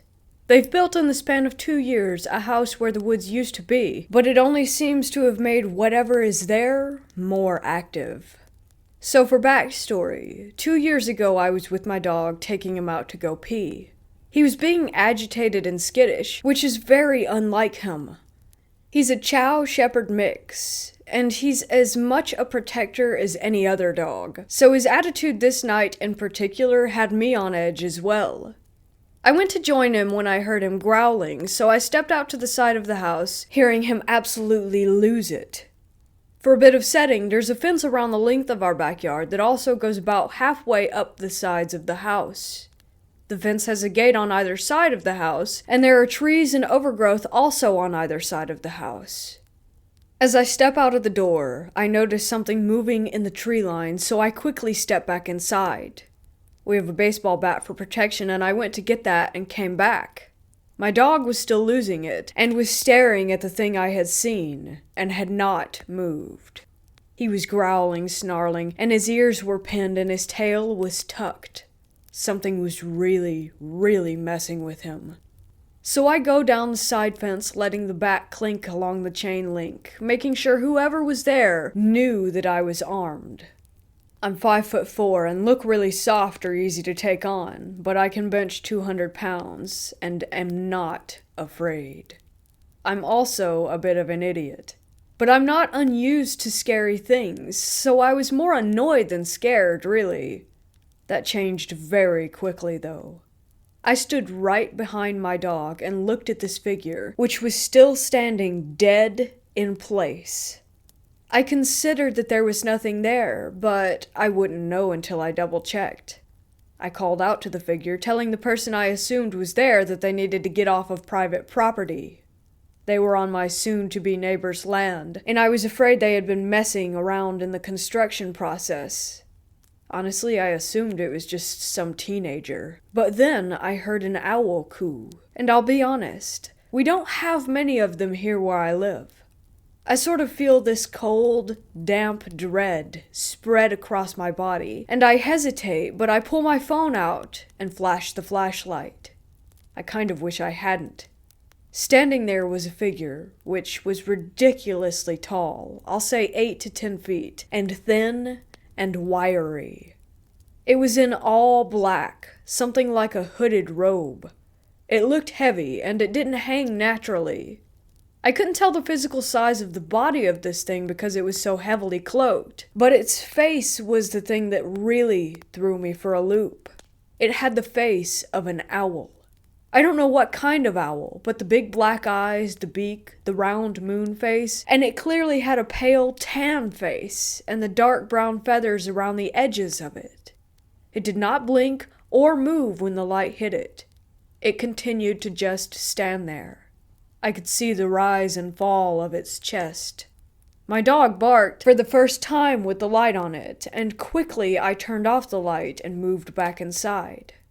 I'm a practicing witch, so after that I quickly worked on protections for the house, my dog, and me, and also did a cleansing because I felt almost electrocuted. I've seen it twice since this first time, and my mother has seen it a few times too. She hypothesizes that it's angry about the new construction on the land, and I think it's a warning.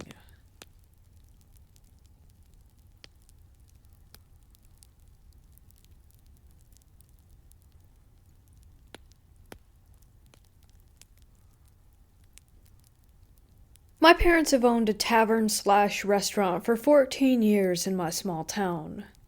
My father is someone who likes to start new projects and is a well-known person in our town. One day he was contacted by the local realtor to offer my father a private showing of a historical hotel that had been up for sale. This hotel has been around for decades and went from hotel to restaurant to bar with little success. Everyone who had owned it before put it back on the market within a year. The bank had the title now, and the realtor told my father, if you don't plan to buy it and fix it up, they're going to rip it down. A lot of people in the town thought that the only person who could save it was my father, so he bought the hotel. My parents kept the downstairs bar and renovated the upstairs for apartments. This is when odd things started to happen.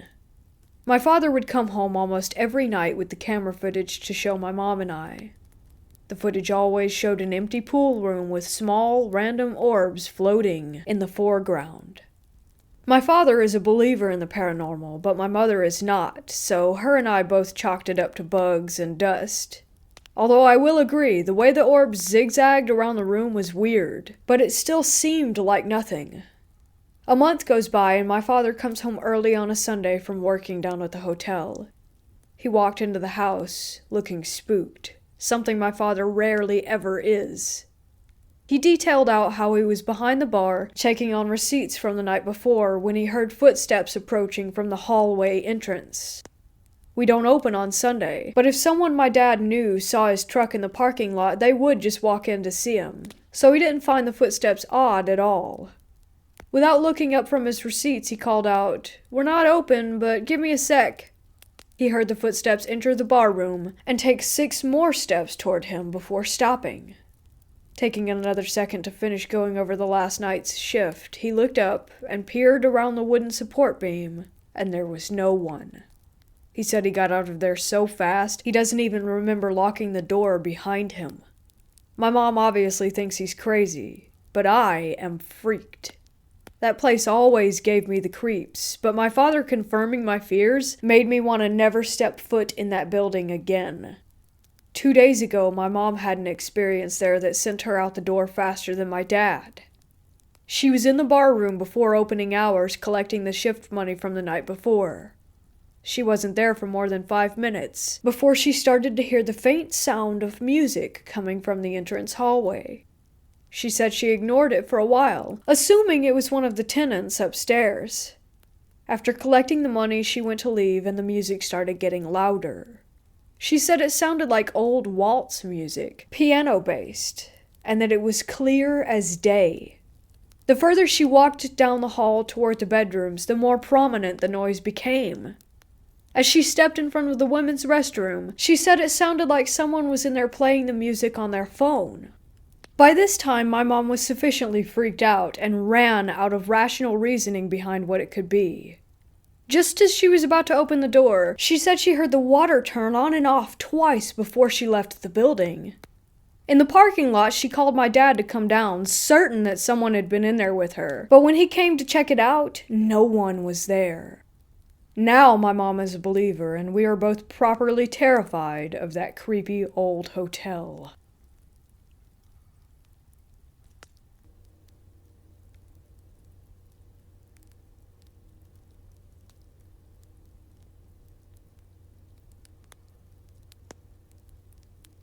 So for a little background info, I'm a 34-year-old female, my husband is a 35-year-old male, and our 2 daughters are 9 and 10. We moved into a house built in 1900, back in October of 2014. The following year, in 2015, I had quit my job to stay home with my youngest, then 4, and to be available for school runs for my then 5-year-old who had just started kindergarten. Fast forward about a month into the school year of October 2015. One day after I dropped my kindergartner off at school, I took my youngest for a walk through a very old cemetery around the corner from our house. The cemetery is closed to new graves. Many of the tombstones date back to the late 1700s into the 1800s. The autumn foliage was beautiful. I even took a few pictures. My daughter had never been in a cemetery before, and was on cloud 9. She's weird and morbid like me. She was running around inspecting the graves, asking a million questions, and as she sometimes does, she informed me about some of the history about specific graves and the people who were buried. She has a tendency to make up stories about things that she sees that have happened, that turn out to be facts later on. I'm not claiming that she's psychic, but she definitely has my bloodline in her. We went home, and within a couple of days, weird things started happening. It started out small, like I would feel as if someone had brushed by me walking or something like that, but no one was there. Whenever I was in the basement doing laundry, I started feeling like someone was watching me. Then I started thinking I heard whispers or commotion coming from areas of the house where no one was at.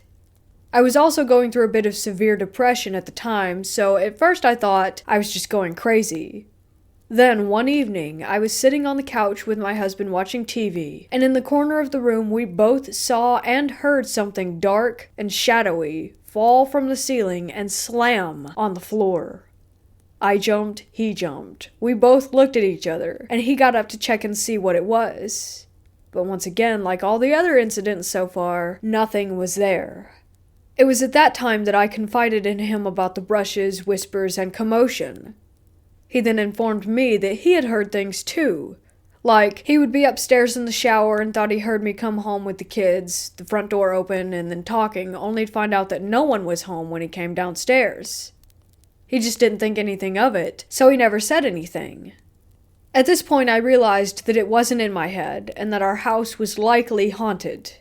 It is what it is. Then, a few nights later, I woke up suddenly in the middle of the night, maybe around 3 a.m. I got up because I felt wide awake. So I left my room and went out to the hallway when I suddenly noticed my youngest daughter on the first landing going down the stairs. I called out to her, "What are you doing, baby?" She looked up at me with the most frightened face I have ever seen, and she said, "I heard you calling me downstairs." Chills ran through my entire body, and I told her, "Okay, well, I'm right here. Why don't you come sleep in the bed with me?" She ran back up the stairs. The next morning after I dropped my oldest off at school, I called my mom. Well, I don't know how to put it exactly, but basically a modern-day witch and also familiar with hauntings and such. So she tells me what I need to do, and to come over and get supplies. The whole thing basically consisted of putting crystals behind all the doors in the house, spreading Himalayan salt across doorways, going outside, and also spreading the salt around each corner of the house and blessing it. And then finally, saging the entire house. I'm very familiar with saging, as I've done it before. Everything is going fine until the saging comes. I get a fire-safe ashtray, fill it up with dried sage, light it, and begin the process starting from the upstairs, working my way down. My youngest is with me during this process. I get through the whole house and down to the basement when suddenly the ashtray explodes in my hand. Literally, it exploded. It freaked me out and my daughter. I send her upstairs and I clean up the mess. Meanwhile, the entire time, I feel like someone is watching me. At that point, I immediately called my mom and told her what had happened.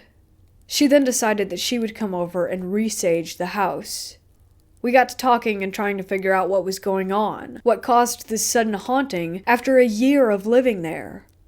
We came to the conclusion that it was likely many factors. The veil is, after all, its thinnest during the month of October, Samhain, which basically means the connection to our world and the supernatural grows stronger during this time. I've always been susceptible to the supernatural since childhood. That's another story. And my depression likely brought out anything that was laying dormant. And that my youngest daughter possibly brought something back with her from our cemetery trip just before all this started happening, or awakened something when she was there. After that, everything calmed down and basically went back to normal. On Halloween that year, just a few days after the saging and whatnot, we were with a group trick-or-treating, and my friend told me to tell everyone about what was going on.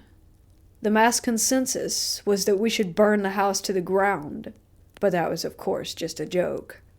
We did not, and virtually nothing has happened since.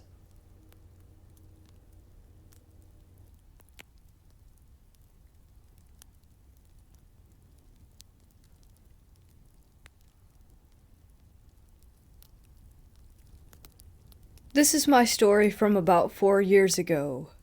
I was on a camping trip with some friends when we decided to go a little bit further into the forest to get the best location at the river. We had some beers and went swimming. When it started to get dark, almost all of my friends wanted to go home. Only my buddies Flo and Laura stayed with me. We lit a fire and continued to drink beer. After some hours, I felt like I had to go to the toilet. No problem, even had toilet paper in my backpack. Our camp was located right at the river, and a big field of high grass separated us from the forest. I decided to go to the high grass right in front of the trees, so I grabbed my phone as a flashlight and grabbed the toilet paper and went in the direction of the forest. It was pitch black, and because of the branches of the trees, I couldn't even see into the forest with my flashlight. So I sat down with my back to the forest and started doing my business.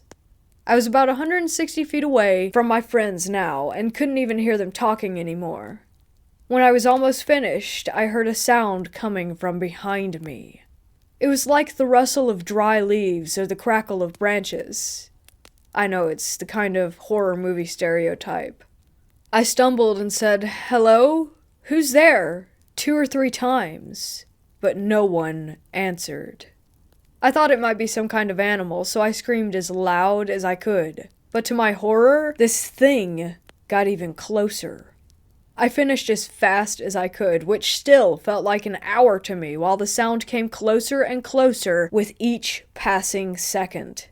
When I stood up and started running, the thing was so close that I expected it to grab me from behind as I tried to escape. So I ran as fast as I could, screaming and crying. When I arrived at our camp, I told my friends everything.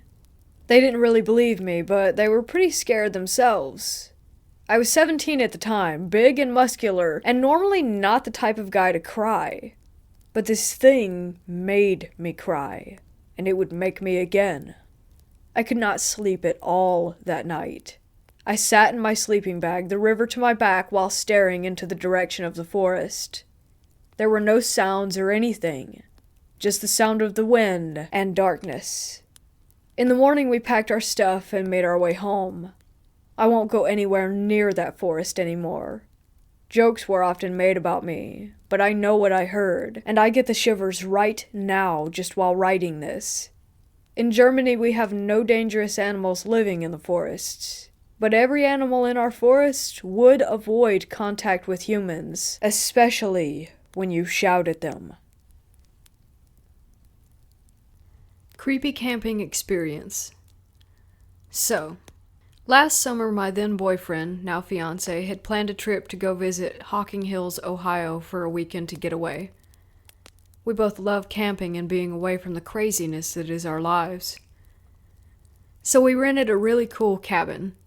If you're familiar with the area, it's set way back, but it's 2 stories, full bathroom, kitchen, living room with TV, Wi-Fi, massage chairs, LOL, etc. And cannot forget the hot tub. So one evening, after a long day of hiking and then celebrating with drinking and eating, we decided to hop in the hot tub. It was getting dark, so we decided just a quick relaxation session and then right back to inside. About 5 minutes into us being in the hot tub, I heard a noise. The way most of the hot tubs sit is facing the woods. Like 3 sides are woods, then one side faces the cabin you stay in. So I heard a crack of a branch, and to my man I kind of froze and looked at him. He laughed a little and said, must be a small animal. I let it go. But very shortly after, these noises started to get closer, and whatever it was started to make a weird crying noise. Kind of sounded like a dying coyote mixed with a snarling dog. It was so weird. It was far away at first, then it got closer and closer and closer. The only reason I knew I should worry was because my guy was not okay about it. Usually he's relaxed, cool, calm, and collected. It sounded like it went from the ground far away to being high up in a tree and right the fuck behind us on the ground. Whatever it was snapped a branch behind my right side. The door to inside was just 3 feet away from the hot tub, so my guy looked at me and quietly said, "Get the fuck inside." I know we were far set back in the woods. It's Hocking Hills. We're close enough to Athens to maybe run across bobcats. But it was so strange and odd. It was like whatever it was smarter than us and tried to sneak up on us. I'm sure it was an animal of some sort. But that was the first and only time that my fiancé has said that's the only phenomenon that I cannot rationally explain. It genuinely scared the absolute fuck out of him. Mostly just because of the sounds. We both grew up in rural areas for part of our lives, and I lived on a rural farm for a few years. And none of these noises were natural to either of us. If anyone has any opinions on what that creature could be, please let me know. The next day we had to check out, so as he was doing so, I decided to explore the little river that was about half a mile away from the checkout center. I videoed all of it because it was beautiful. But as I got closer to the water, there was a bark/growl that came from underneath a rocky area. I immediately booked it because, it was probably a giant-ass frog. But it scared me enough to just dip.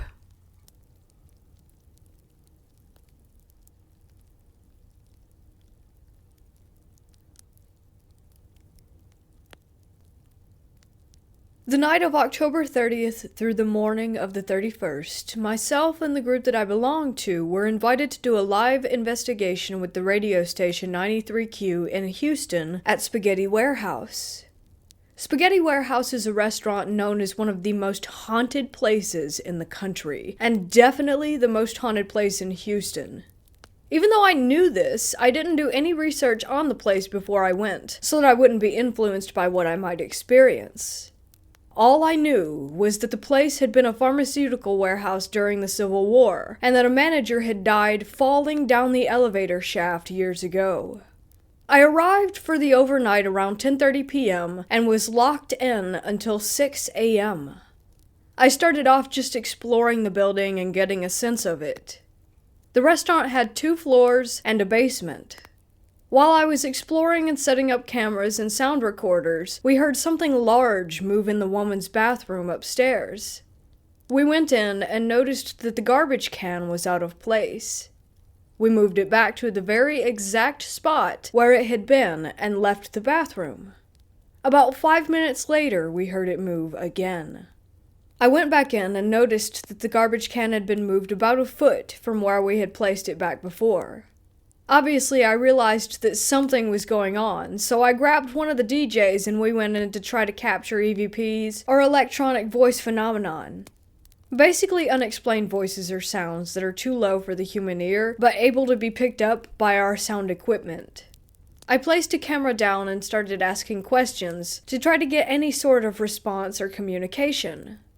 After you've been on a lot of cases, you learn to trust your instincts, and you can almost feel when something is around or not right. It has nothing to do with being psychic, just trusting your intuition when your senses are heightened and on guard. That's exactly what I got. It was the strongest that I've ever felt. It was threatening, and like something was right in my face. I felt many presences before, but nothing truly uncomfortable. I remember staring blankly for a second while not speaking, then saying, Man, I gotta sit down. I feel so drained. Which I did. After about 30 more minutes, we left without noticing much else in the bathroom. About an hour or so passed, and one investigator had his voice recorder move right in front of him, and a few others saw wine glasses shake by themselves. We all witnessed faint shadows move across the windows downstairs where light from the outside would penetrate in. You would just notice darkness block out the light and then move away again. We also heard faint voices throughout the night. The whole place had a very creepy vibe, and you constantly felt like someone was watching you or around you. At about 3 a.m., I decided to take a break and sit at a table upstairs to listen to the audio that I had recorded earlier in the bathroom. Normally, I would have waited until the next day, but because we were with the radio station, they wanted some sort of evidence to broadcast when they went live at 6. But also because I felt so strong about what I had sensed, and I was eager to see if I had caught anything. I sat down and started searching for the spot on the audio where I got the weird feeling, while also keeping an eye out to notice anything unusual going on upstairs. After a few minutes, I found the spot, and sure enough, right after I said, "I need to sit down," there was a faint but clear voice. It said, "Hey, what are you staring at?" This excited me, but it was nothing compared to what I was about to experience.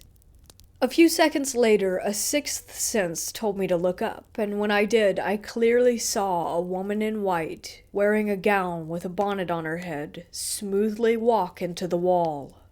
The apparition was about 20 feet away. It only lasted a split second, but it was very clear, and I still remember it like it was yesterday. I didn't tell anyone until later so that I wouldn't influence the other investigators. At about 4 a.m., I started taking pictures of the downstairs area since no one else was around, and I planned to eventually make it down to the basement. The first floor felt calm, but there was one hallway that led to the basement that had a weird vibe to it. You felt watched. Nothing came up on the pictures, so I headed towards the hallway and the basement. The hallway was about 10 feet long, and had a door at the end where light would shine through. As I turned to enter, I saw a shadow, as if it were some sort of being, that completely blocked out the light, and was very large. It was straight ahead of my face and about 5 feet away. Again, it was only for a second, but I clearly, visibly saw a head with shoulders, arms, and a long lower body. I think I scared it as much as it scared me, because it instantly ran toward me and right by me on my left side. Every hair on my body stood up, and my camera completely shut itself off. For the first and only time, I didn't proceed further right away. I was stunned. Actually, I took a step back to collect my thoughts and fix the camera. It wouldn't work until I completely left the area. I figured it was break time, and took about 20 more minutes. Later on, I went down to the basement with another investigator. For the last hour down there, we experienced cold spots and smaller things, but nothing really that unusual. After the radio show, I packed up and left Spaghetti Warehouse drained, tired, freaked out, and with the absolute certainty that there is life after death. It changes you as a person. In the Wicca religion, they say that Halloween is the day when the dead can freely roam our world. I never believed that, and thought it was always psychic BS, but I'll never doubt it again. We saw something we can't explain. About a year ago, I was out back with my family. It was around 8 and the sun was setting. We lived in a farmhouse in the middle of nowhere. The closest neighbor was far away. Something down in the field kept catching my eye, but I ignored it at first. My sister saw it too and kept looking out towards the trees. She was getting freaked out by it. My mom said to go investigate, so me and my sister started to walk across the field towards the tree line. Big mistake. It's hard for me to describe. This was the most terrifying thing that has ever happened to me. I didn't see it at first, and I didn't understand why my sister was so scared. Until we were about 100 yards away. when I saw this creature. Tall, probably around 8 or 9 feet tall. White, humanoid, with an elongated head, and no face. It had long arms and peeked out around the trees. We stopped in our tracks. We couldn't tell what it was. It took a few steps further out of the trees and swayed back and forth at me like a praying mantis. Me and my sister ran screaming back to the house where my mom stood, jaw dropped. She saw it too. I have never been so scared in my life. We grabbed the binoculars and watched this terrifying creature peek in and out of the tree line, spying on us. My grandma thought we all had a wild imagination. The sun was almost gone now, and it was getting really dark, and the darker it got, the more the thing moved. Back and forth along the trees. It was terrifying, so we went in for the night and locked everything up tight. I couldn't sleep that night. I was hearing scratching on the roof, and at one point a very loud bang and various noises coming from the barn. I was very afraid that I would wake up to my animals missing. The next morning, my grandma asked if we had heard the loud bang outside that night. She ended up taking my grandpa with her on her morning walk. I have no idea what it was, and it haunts me to this day.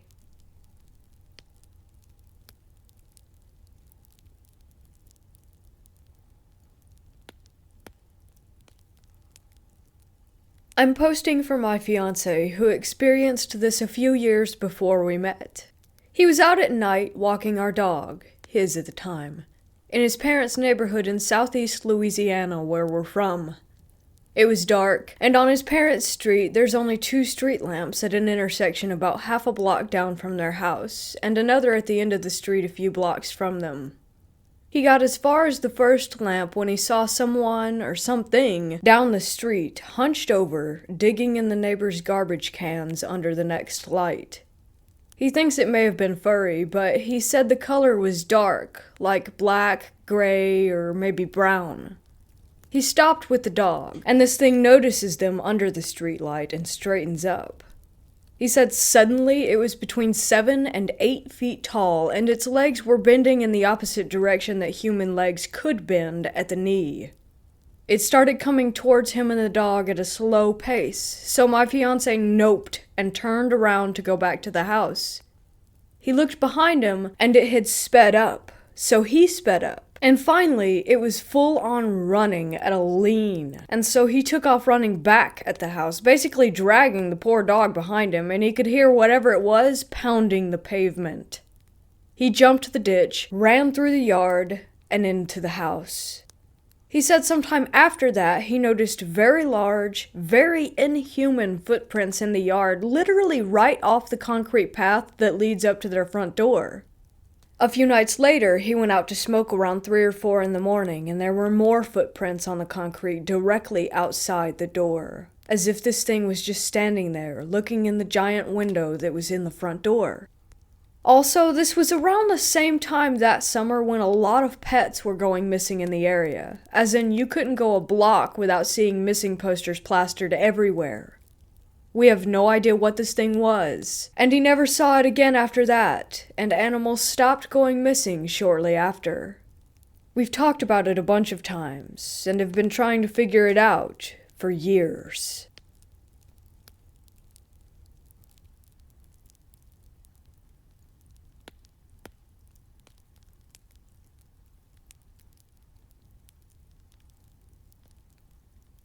I was 14 at the time of this story. My mom was a pretty hardcore Christian. She went to this church for a long while, and every year they had this drama called Hell Night. It was during the week of Halloween, Halloween being the last night to do it. Basically, it was a drama where a certain made-up character would die and be judged by God and show what their life was like, and on and on. Anywho, my mother played a demon in this, and said she had a certain outfit that she had to wear with white contacts and the whole getup. One day after getting home from school, the house was empty. Or so I thought. Out bursts my mother from her room in the back of our long hallway in her full costume on all fours, crawling toward me like she was legit possessed. I almost shit myself. So Halloween night comes, and I decide to stay home from this night of the drama. It usually lasts until 1 a.m. or longer, and I still had school to worry about. So I'm hanging out at home, ignoring the knocks on the door because I had no candy. Well, I'm sitting on the couch watching TV, and I hear my mother's room door swing wide open. I get off the couch and peek down the hallway, and there she is, on all fours, looking dead at me. But I couldn't see her face because the wig was covering it.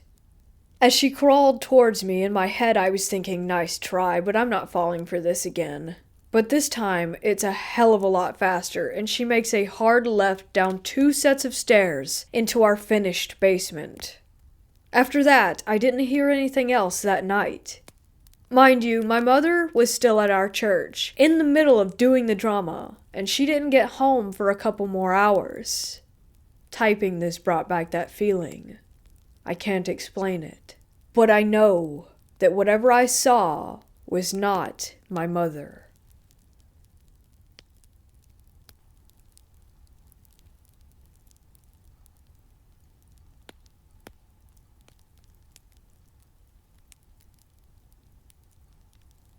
In high school, my friends and I knew a guy named Gene. For whatever reason, Gene had a habit of telling extremely tall tales centered on himself, as if he were trying to make himself look cooler. The most repeated one was his claim that in a nearby ravine, a coven of druids practiced and were schooling him in ancient magic. He always played them straight, as if they were unquestionably true. He never had any evidence. While taking a walk one night, I happened upon a construction site. Being heavily into urban exploration, I explored the heck out of that site and, upon leaving, tipped over their porta potty. I was still a bit immature, and I thought it was funny. After that, whenever I found one, over it went. One day I told some friends about it, and Gene, ever the showman, chimed in with, "Oh, that's nothing. I like to burn them down." Arson was most assuredly not our thing, and we knew that Gene was full of it, so we were just surprised when, calling his bluff, he offered to prove it by showing us the fruits of his labors. 5 of us piled into the car, only one of us had a car, and followed Gene's instructions. The site was in a rural area with lots of big hills and dense forest, common in the Pacific Northwest. At a sharp elbow on a 2-lane road was a gravel turnoff leading maybe 100 feet into the woods to a gravel parking lot. This was the starting point for a number of hiking trails. There were no lights there, and the street light out on the road didn't show very much through the trees. Also, there were no other cars. One of the trails began past a gate that was designed to keep off-roaders from the trails, and it took a sharp left turn from the back of the parking lot. The porta potty had been about 30 feet or so up the trail, and on a later visit by day, we found out that Gene really did burn it into a puddle of blue goo. That night, we didn't make it there. We had a couple of flashlights, and we all started up the trail as a group. As far as I can recall, we never heard any noises, animal or human. We got about halfway to the spot, then all of us stopped walking. Someone whispered, "Do you feel that?" And we all bolted down the trail, piled back into the car, and got the hell out of there. Once on the road, we compared thoughts. I felt what everyone else did. The deepest, most intense, raw fear that I have ever endured. It was like we suddenly faced impending death. It clearly indicated, I need to leave right this instant. I can only guess that there might have been a cougar or something, as they've been known to attack hikers, but we saw and heard absolutely nothing. I've read that if a little voice in your head tells you to do something, it's a good idea to listen. Part of me wonders if Gene's porta potty fire pissed off some forest spirit or something. I've been back to that trailhead a few times during the day to show friends where this happened. I've also brought a friend who's quote-unquote sensitive, as they say, and they didn't pick up anything. I've had a few odd experiences, including seeing a couple of ghosts, some strange lights in the sky several times, and some other stuff. This is the only unexplainable experience that I've had which was deeply scary. It was a white, four-legged thing. I've been watching a lot of creepy encounter videos of this guy telling stories people have written on Reddit. A few of them seemed awfully familiar to the one that I just laughed off at the time, but now I'm seriously wondering if I actually saw something. I've never told anyone this outside of my small friend circle. I'm genuinely curious as to what others might think it is. This happened a few years ago. I'm from Ontario, Canada, and the amount of trails out here is astounding. The set of trails I walk on a regular basis cut through the city I live in and run along the river. There's plenty of wildlife, and on a few occasions I've sat and watched deer along the riverside. Whatever this was, it was unlike anything I'd seen before, even if it was only for a brief moment. It was in the summertime, so my friend Kinder and I were out on the trails while the sun was setting. It was getting dark, and because of how dense the trees and bush are along the trails, it was getting harder and harder to see, even if the sun hadn't set completely. I had my phone flashlight out so we could at least see the trail. I also had some music playing. I had stopped for a second to change the song, and Kinder suddenly goes, "What's that?" after a series of noises broke out beside us. Slowly, I turned my flashlight to the bush off on the left side of the path. The light shines on this large, white figure. It was so white it was pretty much reflecting the light I was shining onto it. It was walking on four legs, and it was way too large to be a deer. Too white, too. From what I remember, it had skin. No fur. It wasn't a dog. If I could describe the texture in the short amount of time I had between me looking at this thing and booking it, it was almost rubbery. This was all I could take in before it ran off in the opposite direction of where we were looking. I didn't stick around for very long either. "Same" could have been my last words before the two of us took off running. We joked about it a lot, saying we saw the wraith and that my last words would have been "same." I surprisingly didn't feel any fear right away. The fear didn't set in until after we ran away from whatever it was. Maybe that came from the sudden shock of seeing this white figure running away through the trees and brush. Needless to say, I don't walk those trails at dusk anymore.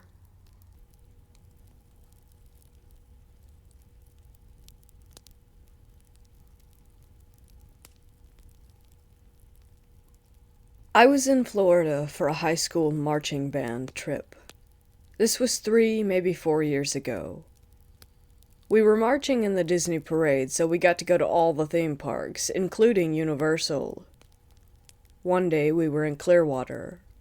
Myself and 3 guys who were part of my group were hanging out on the beach, far away from everyone else. Suddenly, I heard a deep voice say the word "no." It wasn't a yell, it was nothing close to a volume level that would have made me look around. It felt like a thought that I'd have in my mind, yet it was very clear and very distinct. It shook me up for a second, but I didn't want to mention it to any of the other guys. After about a minute, though, one of them asked, "Did you guys hear that?" Instantly I replied, "The no?" It turned out that everyone had heard the exact same no in the exact same distinct male voice. Again, the nearest people were 60 feet away, and it was a mom and her kid, not a man, to begin with. We were on a beach, and it wasn't a yell, so the sound wouldn't have been able to travel that far.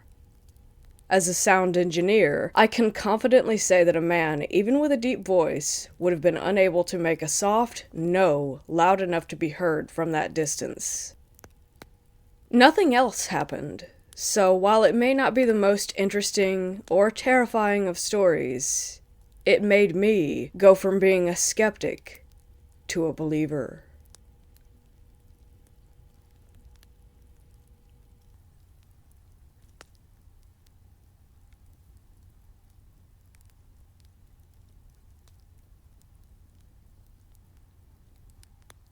My ex-fiancé and his stepmom claimed that his house was haunted. Once or twice a week when I would come over, they would be burning sage next to the door. I never thought anything of it. Connor and I would be cuddling on the couch late at night, 10 or 12 p.m., and we would hear footsteps, but we always just assumed it was his sisters waking up to use the restroom. Anyways, it was Halloween, and I decided to do a spirit box session with Connor's high-power microphone. I'd record for a couple minutes, then listen back to the recording. I did this for a half hour and got nothing. Then I began to taunt whatever it was in the house. I was claiming BS, but nothing was there. I decided to leave the microphone running for longer than normal, roughly 15 minutes instead of 5. I can't remember what I heard in the playback audio, but it was more than just Connor and my voices. I rewound it again to see if we could decipher what the voices were saying. I remember something that felt like a rush of cold as ice wind coming over me, and I couldn't talk. My left arm clenched up, as it does when I'm extremely cold. I tried to explain what was going on, but I couldn't get the words out of my mouth. Connor thought I was just messing with him and told me to stop acting and relax. He tried to force my arm to unclench, but I was able to fight his strength, which had never happened before. I started to panic, and the rest of my body curled into a tensed fetal position. He tried to get me to uncurl, but it still didn't work. I couldn't mutter anything except for Hosanna. This phrase, Hosanna, was the only word I could speak for a solid 5 minutes while this was taking place. I was honestly terrified of what was happening. What scared me was that I could not understand it. I kept saying it quietly, but getting louder the more that I said it. Connor kept asking me what it meant, and I couldn't even bring my tongue to say that until the room became warm again. Then I was finally able to untense my muscles and sit up, and he asked me again what Hosanna meant. In Hebrew, it means, God save us, God help us, God deliver us. I was so afraid that I went home and slept with my room light on for the rest of the night. I spoke with him about the incident the following morning, and he told me that he had warned me not to mess with the spirits in the house. He did no such thing, ever. He even gave me the microphone so that I could do EVP sessions on Halloween. This is a warning. Please, please, never taunt spirits. It doesn't matter if you think they are friendly or not. They will mess you up. This happened about 10 years ago. Me and DH were in our early 20s and renting a small flat in a tiny rural village in southern England. This didn't happen to me, but to my DH, who is a very straight-talking, no-nonsense person. I have never known him to lie. He has recounted this story to me a few times over the years and never strayed in the details. Whatever happened is a memory for him. He really believes that whatever he saw, he saw. Our home had woods and commons nearby that DH and his friends would play some sort of midnight commando hunting game in. They were out one night when DH came home early, panicked and out of breath. He said that he had been crouching in the bushes alone, but not too far from his friends when he noticed something else, also crouching, through the leaves maybe 10 meters away. It was humanoid in shape, but possibly with longer, leaner limbs. It had silverish skin in the dark. DH couldn't entirely believe what he was seeing and puffed himself up and started walking toward it. He said he got to about 5 meters away, fully expecting to find it was a deer or maybe a homeless person. As he got closer, he was increasingly sure that it wasn't anything normal. It had a humanoid face and was not frightened of him. He said the thing that freaked him out and made him run away was the fact that it didn't move or run. It just carried on watching him as he ran toward it. When he stopped and looked at it closer up, he turned around and legged it in the other direction and said he heard the thing move too behind him. He didn't look back, but as he was slowing down back towards the edge of the forest, he was quite unfit at the time, he heard leaves rustling to the side of him and saw it again through the trees, still watching him and only a few meters away. He pegged it again, but bumped into a couple of his friends on his way out. He told them to get out of the forest. His friends didn't take him seriously, but did amble back to our house without seeing anything. DH was scared, though, and you can tell the story still frightens him. Maybe he was in paranoid commando hunting mode and making fight eyes with a humanoid-looking tree stump. I don't know. I don't usually believe in these things or like to think about them. I did used to get an extremely creepy feeling from the woods nearby to that. You had to walk through to cut from the train station to our home. I didn't like staying in that flat alone. I also found it strange that there was wild garlic growing everywhere around the edge of our village, the next village, and most of the woods and commons. When we looked into the history of the area, we realized that the big manor house next to the village used to be inhabited by a soldier who survived being shot 28 times and came back to England with a harem of women. I half-jokingly suggested that this soldier was a vampire, and that's what DH saw. But I like to think it was just a humanoid-looking tree stump.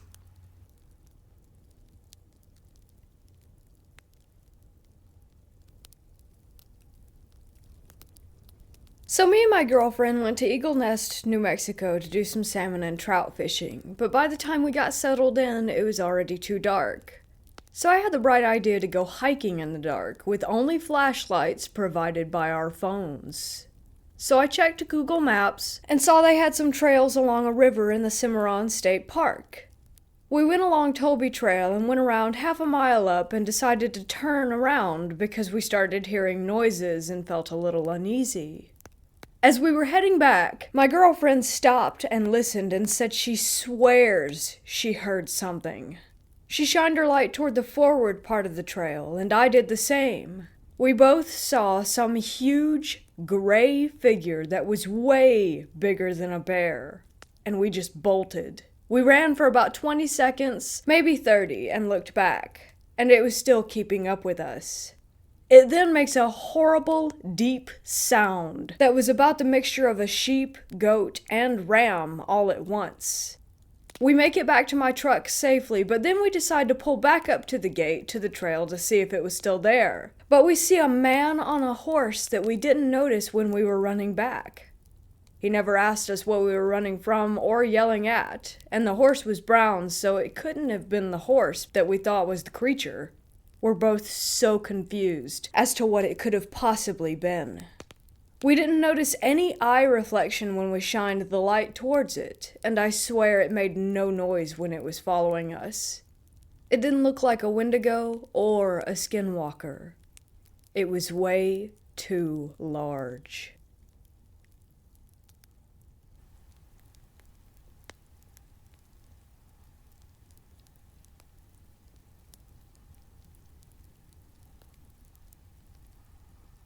In the early 2000s, when I was 4 or 5 years old, my parents had just gotten through divorce, and my mom started dating this guy. He would come over to our house regularly. Things didn't seem that bad at first, but he actually drank daily. This was something I didn't understand yet at my age, but yeah. So this guy wasn't all that bad with my sister, who was 2 or 3 at the time, but he took some sadistic interest in hurting me. He would arrive at our house almost every day, and the first thing he would do was take off his belt and start beating me with it. This got to the point where I would hide if I knew he was coming. As for why my mother didn't leave him then, he threatened to kill us if she did. Now, this one incident is burned into my memory. On one random day, he had found a nice little cardboard box. He picked me up and shoved me into said box and sat on top of it. My mother was doing the dishes, and I assumed she couldn't hear me screaming for her as I peered out of the box's handle hole at her back, before he covered the holes with his hands. I screamed for a good few minutes as this asshole just laughed about torturing me. The only reason he got off the box was that I had a small screwdriver in my pocket that I used to stab him right in his ass cheek. This got him to fly up off the box, and pissed him off because he wasn't having fun anymore. He picked me up again and carried me off to my room, where he proceeded to beat me with his belt. Then he left me in my room after taking my lamp and locked my door. I was afraid of the dark, so I cried and screamed some more. I did so until he finally left, and my mother came and opened my door again. The random beatings would go on until he eventually got in trouble for something and ended up going to jail. Sometimes I think maybe my mother called the police on him. He called my mom from jail and told her that if she found anyone else, that he would kill her, me, and my younger sister. We ended up moving 3 cities over, and as far as I know, my mom never heard from him again. This guy is almost single-handedly responsible for several of my long-term phobias, and as an adult now, I'd kick his ass if I saw him again. Something followed my friend and I through the woods. So this happened years ago while I was still in high school. I'm now 23 and have never shared this story anywhere, and only ever with a select few in person. I live in Missouri, just north of Kansas City. One night my buddy and I snuck out of my parents' house to go smoke. There was a trail that was right by my house and a local elementary school. Never really seen anything out there outside of deer, foxes, coyotes, etc., but growing up we heard from parents and other families that the woods nearby were haunted. The area we lived in was right near an old slave farm, and I never gave it much thought. Being a kid who, yes, believes in Bigfoot, but has never seen any true proof, so I'm still pretty skeptical of stories. Anyways, back to my story. After we snuck out, we made it to the trail. On one side of it there was the back of the house, and on the other side was woods. As we were walking down the trail, it felt like any other time we had done it. For the first 3/4 of the trail, everything was fine. But as we came up to the final bend, my friend slapped me on the arm and pointed into the woods and asked if I had just saw that. I looked into the woods and saw nothing, so I blew it off and thought he was just out of it. So I kept walking like everything was fine while he still had his eyes glued to the woods. At the final stretch, about 50 yards, all canopied over, he slapped my arm again and stopped me. This time with force, so I looked over thinking it was still nothing. I saw a figure of something similar to a human shape, but standing about 8 feet high. The reason I saw it was since the trees by it were shaking. At this point, I thought my mind was playing tricks on me, but I was scared nonetheless. I said that we should keep moving, and we did. But now I too had my eyes glued on whatever it was in the woods. We picked up our pace to a speed walk, and after about 10 steps or so, the thing started to move as well, but on a path that would put it on the trail in front of us before the end. At that point, we looked at each other and immediately started running, like running as fast as we could. We made it to the end of the trail and cut up through someone's yard and into the street. Once there, I looked back toward the trail and saw that the figure was standing on the edge of it. After that, we went back to my house and talked about what had just happened. As a couple of notes, I'm sorry if my story is kind of a run-on. Like I said, this was the first time I've ever shared it anywhere. Also, there haven't been any bear sightings up by my area, but we have had some bobcats and some cougars. Not sure what it was. I don't think it was a Bigfoot, but if it was human, then it had to be some 8-foot tall guy in the woods behind my neighborhood at 2 a.m.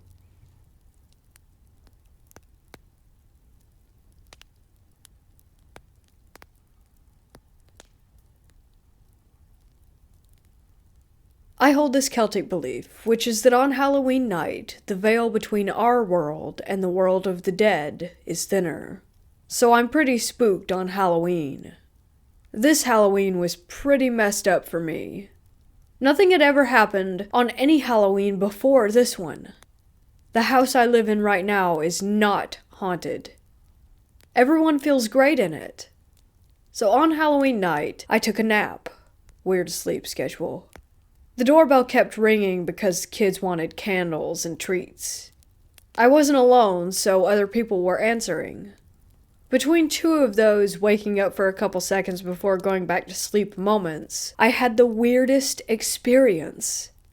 I hadn't turned the light off, so I saw it very clearly. It was so bizarre. I saw 2 little girls entering my room and just running around before disappearing. There are no kids in that house. But I was like, it's just me. Then something else happened at night when I was trying to sleep. I woke up and saw someone next to my bed facing me, entirely encompassed by shadow. I thought at first, oh, it's my boyfriend, but my boyfriend left 2 days before to work. He was pretty far away. So I started to realize that it wasn't him, and I just tried to turn on the light while I was panicking. No one. That happened just before this experience.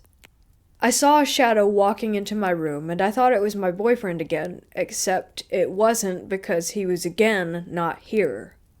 It wasn't sleep paralysis. I could move and everything. I experienced it before, and it's definitely not that.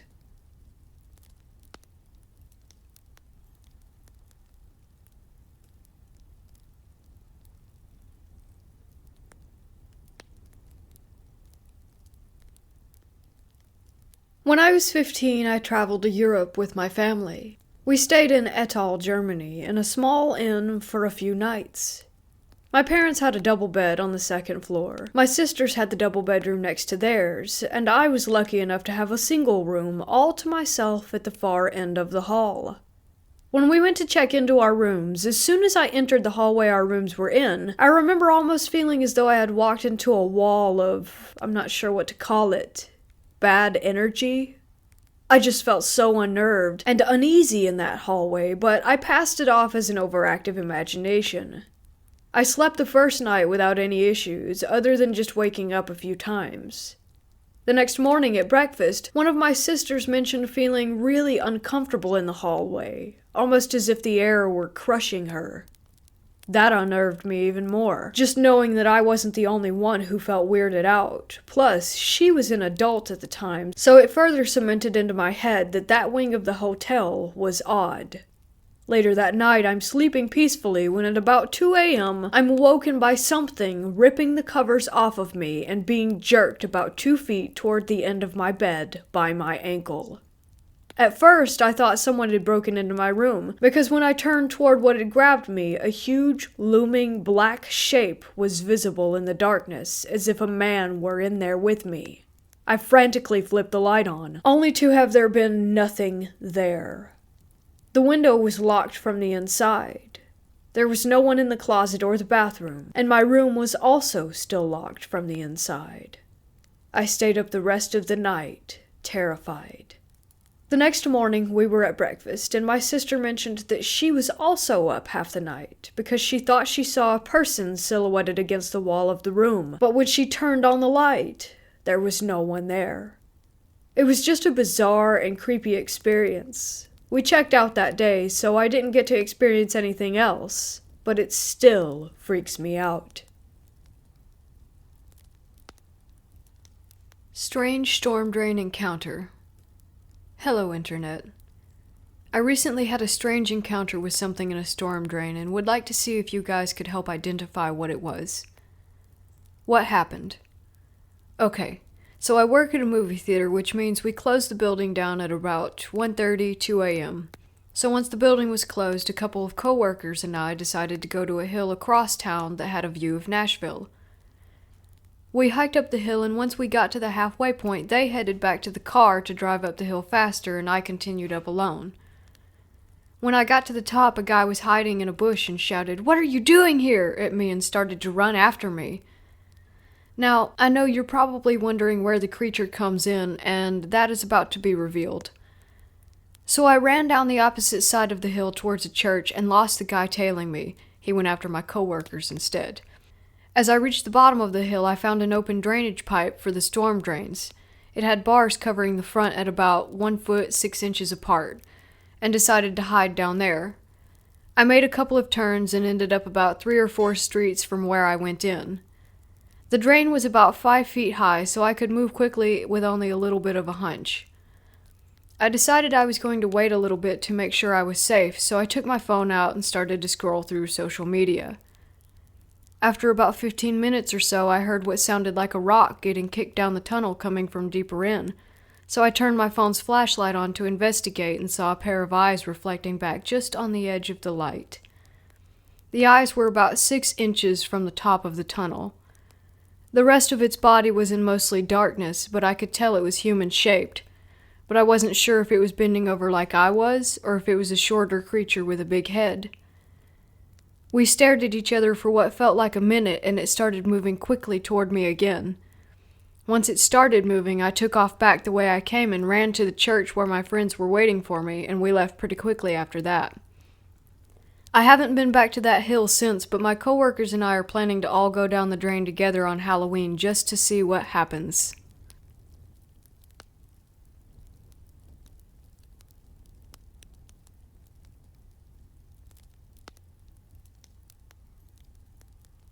"10 years ago, when I was 14, myself, my cousin, and a friend all had what I can only describe as a demonic experience on Halloween. I wanted to see if anyone else has had anything similar happen or knows what this could have been. So, Halloween 10 years ago, the three of us decided it would be scary to walk through the woods nearby where I lived. I knew my way around well, as I had grown up going there. We were all walking along chatting as we approached the middle of the woods. By a hollowed-out tree, I see a yellowish glow. I stopped where I was, and my cousin and friend also stopped. I just stared at this glow as it got brighter, and they did too. We all glanced at each other with a WTF look on our faces. I'm literally thinking I'm imagining things or something like that, but they both confirmed that they were seeing the same exact thing that I was. In the glow, a young girl appeared. She looked to be about 8 years old and appeared to be dressed in Victorian-era style clothing and had pigtails hanging down on either side of her face. She started off looking quite washed out in color and kinda transparent. She became more of a solid-looking shape, and the glow got brighter. As we're watching this, we're all whispering and confirming that we are indeed seeing it. As the glow in the girl became more prominent, I went from feeling normal and in disbelief to feeling uneasy, then fear and dread, then finally like we needed to get out of there and that our lives were possibly in danger. I can put into words all the feelings I felt, but none of them are good enough. And I've never felt anything like it. I could tell my cousin and friend felt it too. The glowing thing then moved closer to us. There were no footsteps, no sounds, no nothing. It then looked and felt as if it were dashing at us, and it was literally so close in front of us I shouted, "Run!"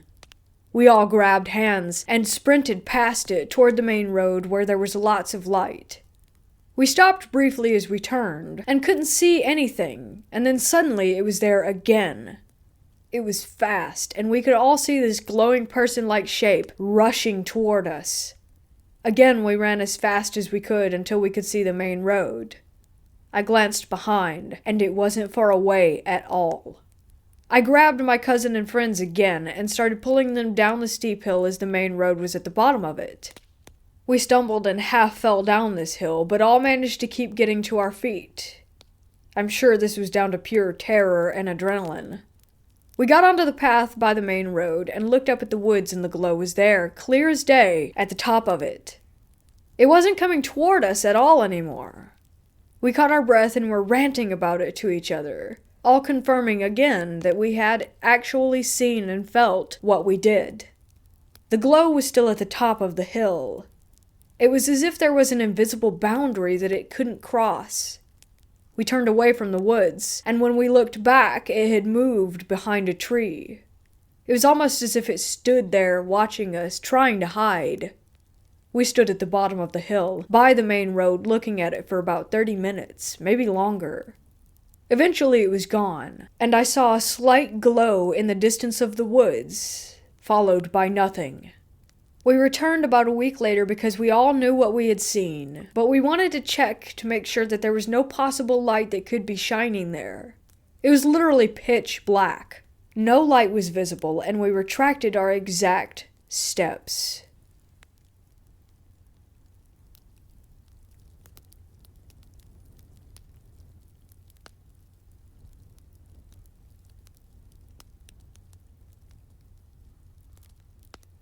I worked at Hotel del Coronado, opened in 1888, on overnight shifts very often. We have historic pictures all over the walls of Babe Ruth, Roosevelt, Marilyn Monroe, etc. My overnight manager kept a tiny red notebook next to him every shift. Every strange occurrence that would take place would be noted. We have obnoxious ghost tours with crappy unreal stories going on all the time. But in reality, they could have just asked the night crew for some tales. We would have some items turn on and off, which was normal with old wiring. We would receive creepy phone calls. People would see figures that would disappear and hear things when no one was there. Bellmen would find children's handprints littered all over windows and mirrors when they have not seen a child all day. But one story stuck out from the others. The overnight manager was doing his laps around the halls as he does every night. Some were curved sharp, where you couldn't see what was on the other side. It was around 3 a.m., of course, when a hooded, dark figure darted far ahead across his path. He shouted and scurried quickly. He turned the tight corner to find an empty hallway and a room door. No sign. It was just open. My manager sat, puzzled, thinking of how he had never entered that room and was curious of the layout of it. In hospitality, you must be able to describe every inch of the rooms.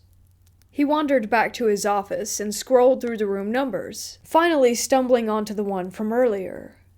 Then he sat in shock when he discovered the room's snapshots. The first picture in the layout file was of himself on his first day of work.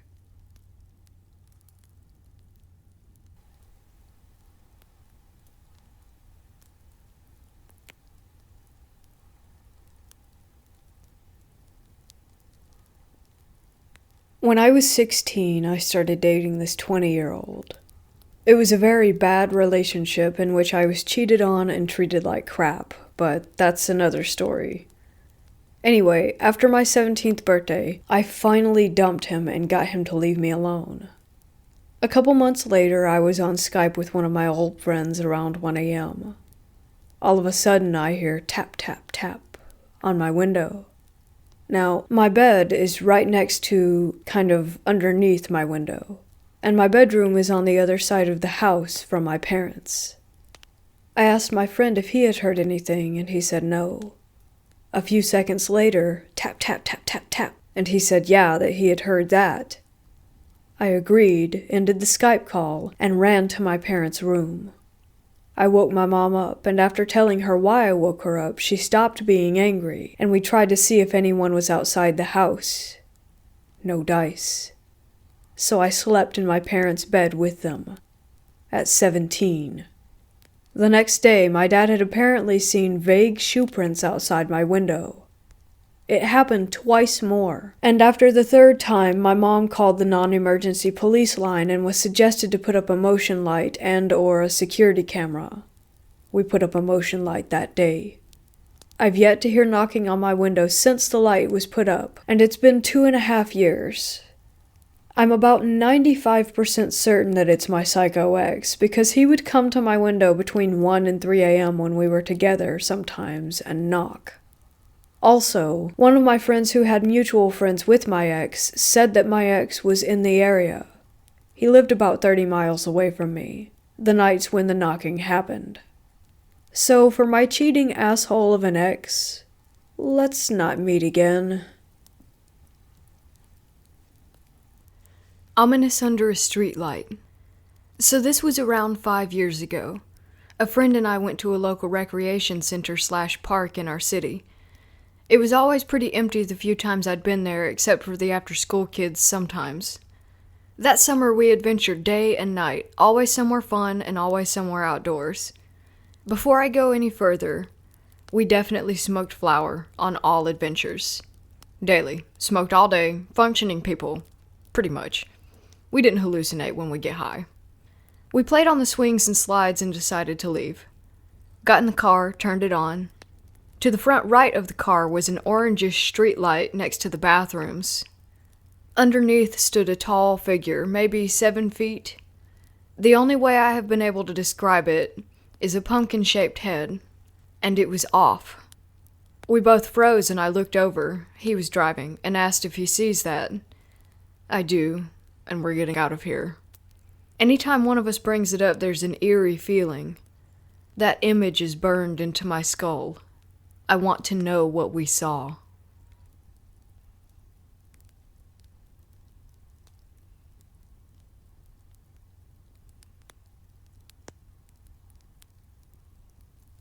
Around 2013, my senior year of high school, my mom, brother, and 2 friends planned a Halloween ghost hunt type deal. We headed out to this park that was notoriously haunted. We even made sure to go at 3 a.m. to get maximum results. One friend brought her camera and got tons of orbs. Not the most solid evidence, but pretty cool regardless. My brother decides to sit on the end of the pier on the lake and do some recordings. He ends up getting the clearest, creepiest EVP I've ever heard in my life. About 2 minutes in, he asks a question. It goes quiet, and you can clearly hear a man's voice yelling out, "Don't shoot," followed by a few seconds of silence, and then an agonized groan. None of us heard this until we played it back in the car. I remember shivers running down my spine, and I started crying because I was so scared of it.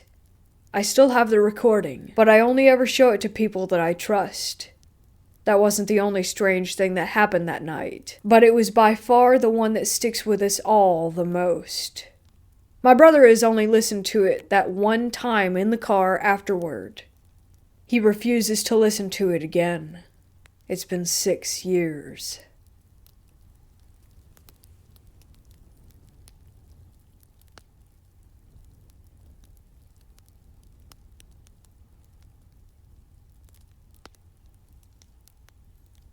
This happened around 12 years ago when a group of teens and a few adult chaperones went to a youth conference that was being held at the casino in Minneapolis. Being teenage girls, my friend and I met these guys and decided to snag. I'm native, so that's like hooking up. We stayed out past our curfew and walked around the casino with them, venturing to the golf course. If you've ever been here, the course is huge.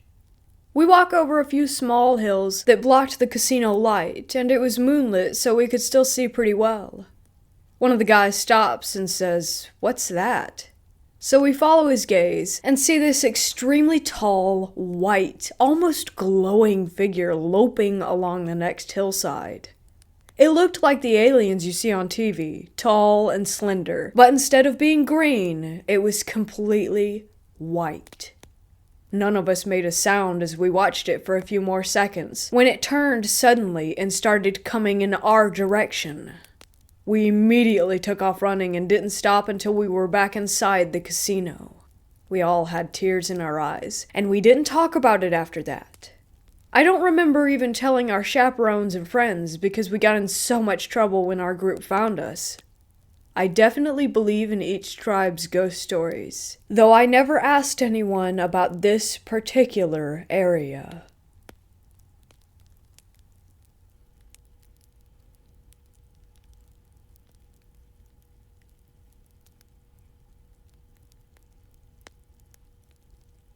"25 years ago, I moved in with my cousin along with her roommate and coworker, Jose. The house was an old cement block, 3-bedroom, 1-bath. It had a large fenced-in yard where he kept his 2 very large German shepherds. The house was in Claremelle, Florida, in a crappy, packed, suburban neighborhood. Nothing special, rent was cheap, the house was clean. Everyone worked. We pretty much kept to ourselves. We might see each other for a few minutes here and there, but that was about it. I lived there for around 6 months. This is the story of what caused me to move out. One random night on a weekend, we all happened to be off work at the same time. We decided to invite some friends over from the pool hall that we all frequented. Jose also invited over some people who they worked with at the pharmaceutical lab. In total, there were probably 20 people at the house. We played music and did what young people do. After it had gotten late, we found ourselves discussing the subject of the paranormal. We all shared ghost stories. My cousin and I come from a pretty spooky family, so we had some good ones. Everyone was really into the topic. Jose, however, was quiet throughout most of the conversation. He waited until it died down, and then he said, "This house is haunted." My cousin and I shot each other a look, before proceeding to laugh because, yeah, sometimes Jose's 20-pound house cat would meow at the empty hallway, but other than that, there was nothing. He then told us that there was a presence, but that it mostly stayed in the shed in the backyard. He was referring to a tiny pink wooden shed that I had never even looked inside. He told us that he always kept the curtains closed in his bedrooms because his window faces the shed, and the door to the shed would not stay closed.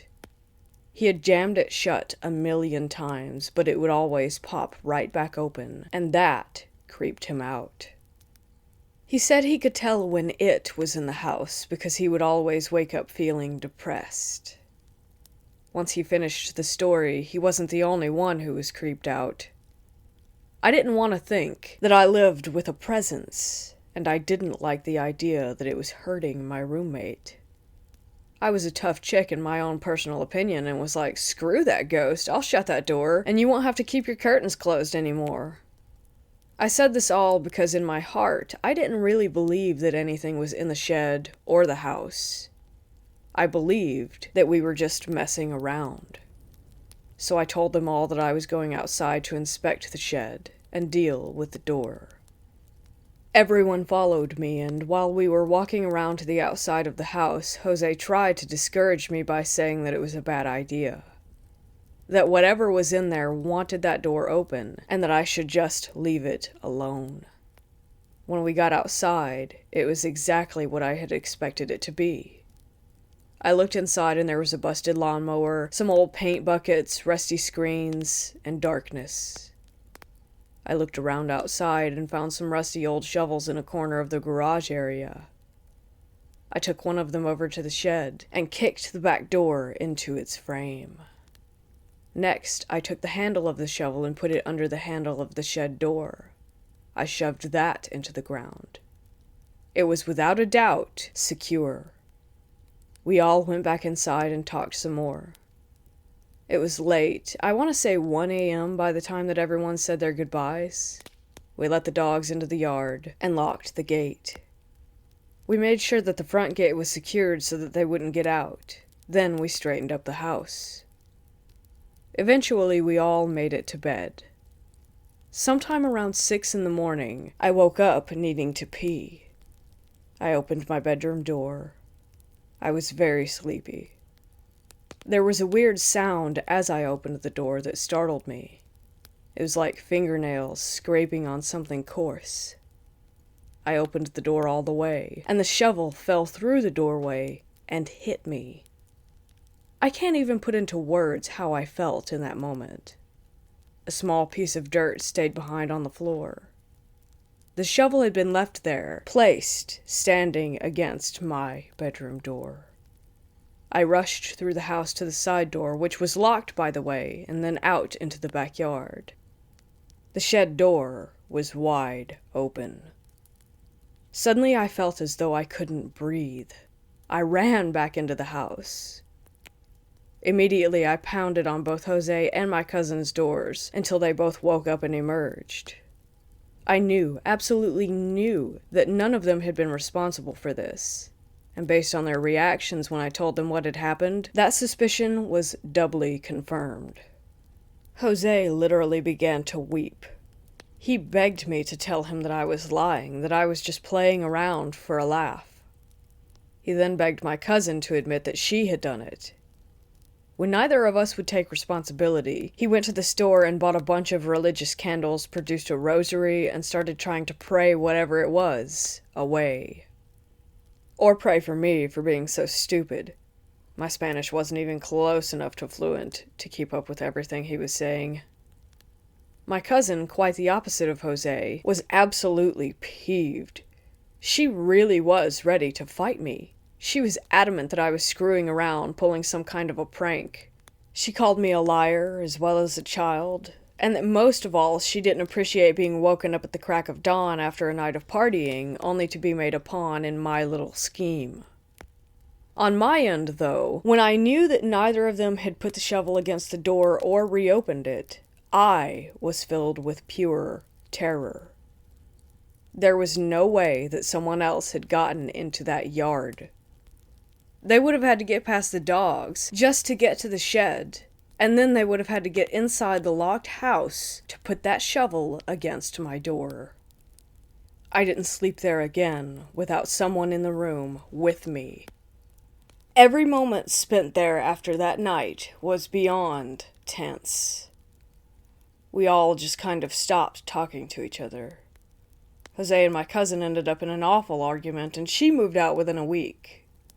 It took me another 2 weeks to find a place to live. Whenever I did, I never went back.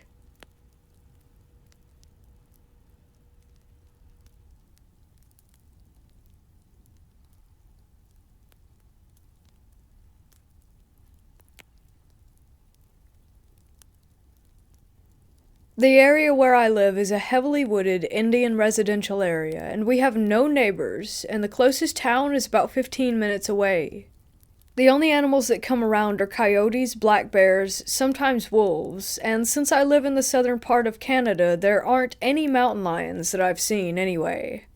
So a few nights ago around 2:50 a.m., I heard my dogs barking like crazy, and I got pretty annoyed by this because they never usually do it. It was hard for me to sleep, and I pulled out my phone to check the time, and like I said, it was almost 3. Since my bedroom has a window, I opened it to call my dogs back, and they didn't stop barking. I tried a few more times, but then I heard a sort of wailing, crying sound from the woods. I heard foxes can sometimes make screaming sounds, but this didn't sound like a fox's cry. I don't think it could have actually been a woman, considering, like I said, that we don't have neighbors. I tried telling my grandfather, but he doesn't hear it, and when I told my grandmother, she didn't want to talk about it since she can sometimes be superstitious. I know that it sounds like a rabbit, but it wasn't. This happened about 2 hours ago. I stepped outside. This took place in southeastern Pennsylvania, the venue I was at to have a smoke, when about 40 yards off in the distance I see this creature, sitting in a way I can only describe as like a gargoyle, perched on a ledge. It clearly had arms and legs, and not just 4 legs like a rabbit or cat would. Its face was kind of hidden in the shadows of the night, but it kind of had a head shaped like a mouse from the Teenage Mutant Ninja Turtles. It saw me and took these 2 kind of hops to its right, my left, and that's when I noticed its tail. It reminded me of a white-tailed deer's tail. Where the top was, it had dark silver or black fur, but right underneath it was white fur. It was a short tail also, not long like a cat or dog's tail. It just took those 2 hops and was gone. No noise, nothing. I just stood there, super puzzled. I saw it clear and unobstructed from objects until it hopped behind this house. If anyone has seen anything similar, I'd be happy to hear.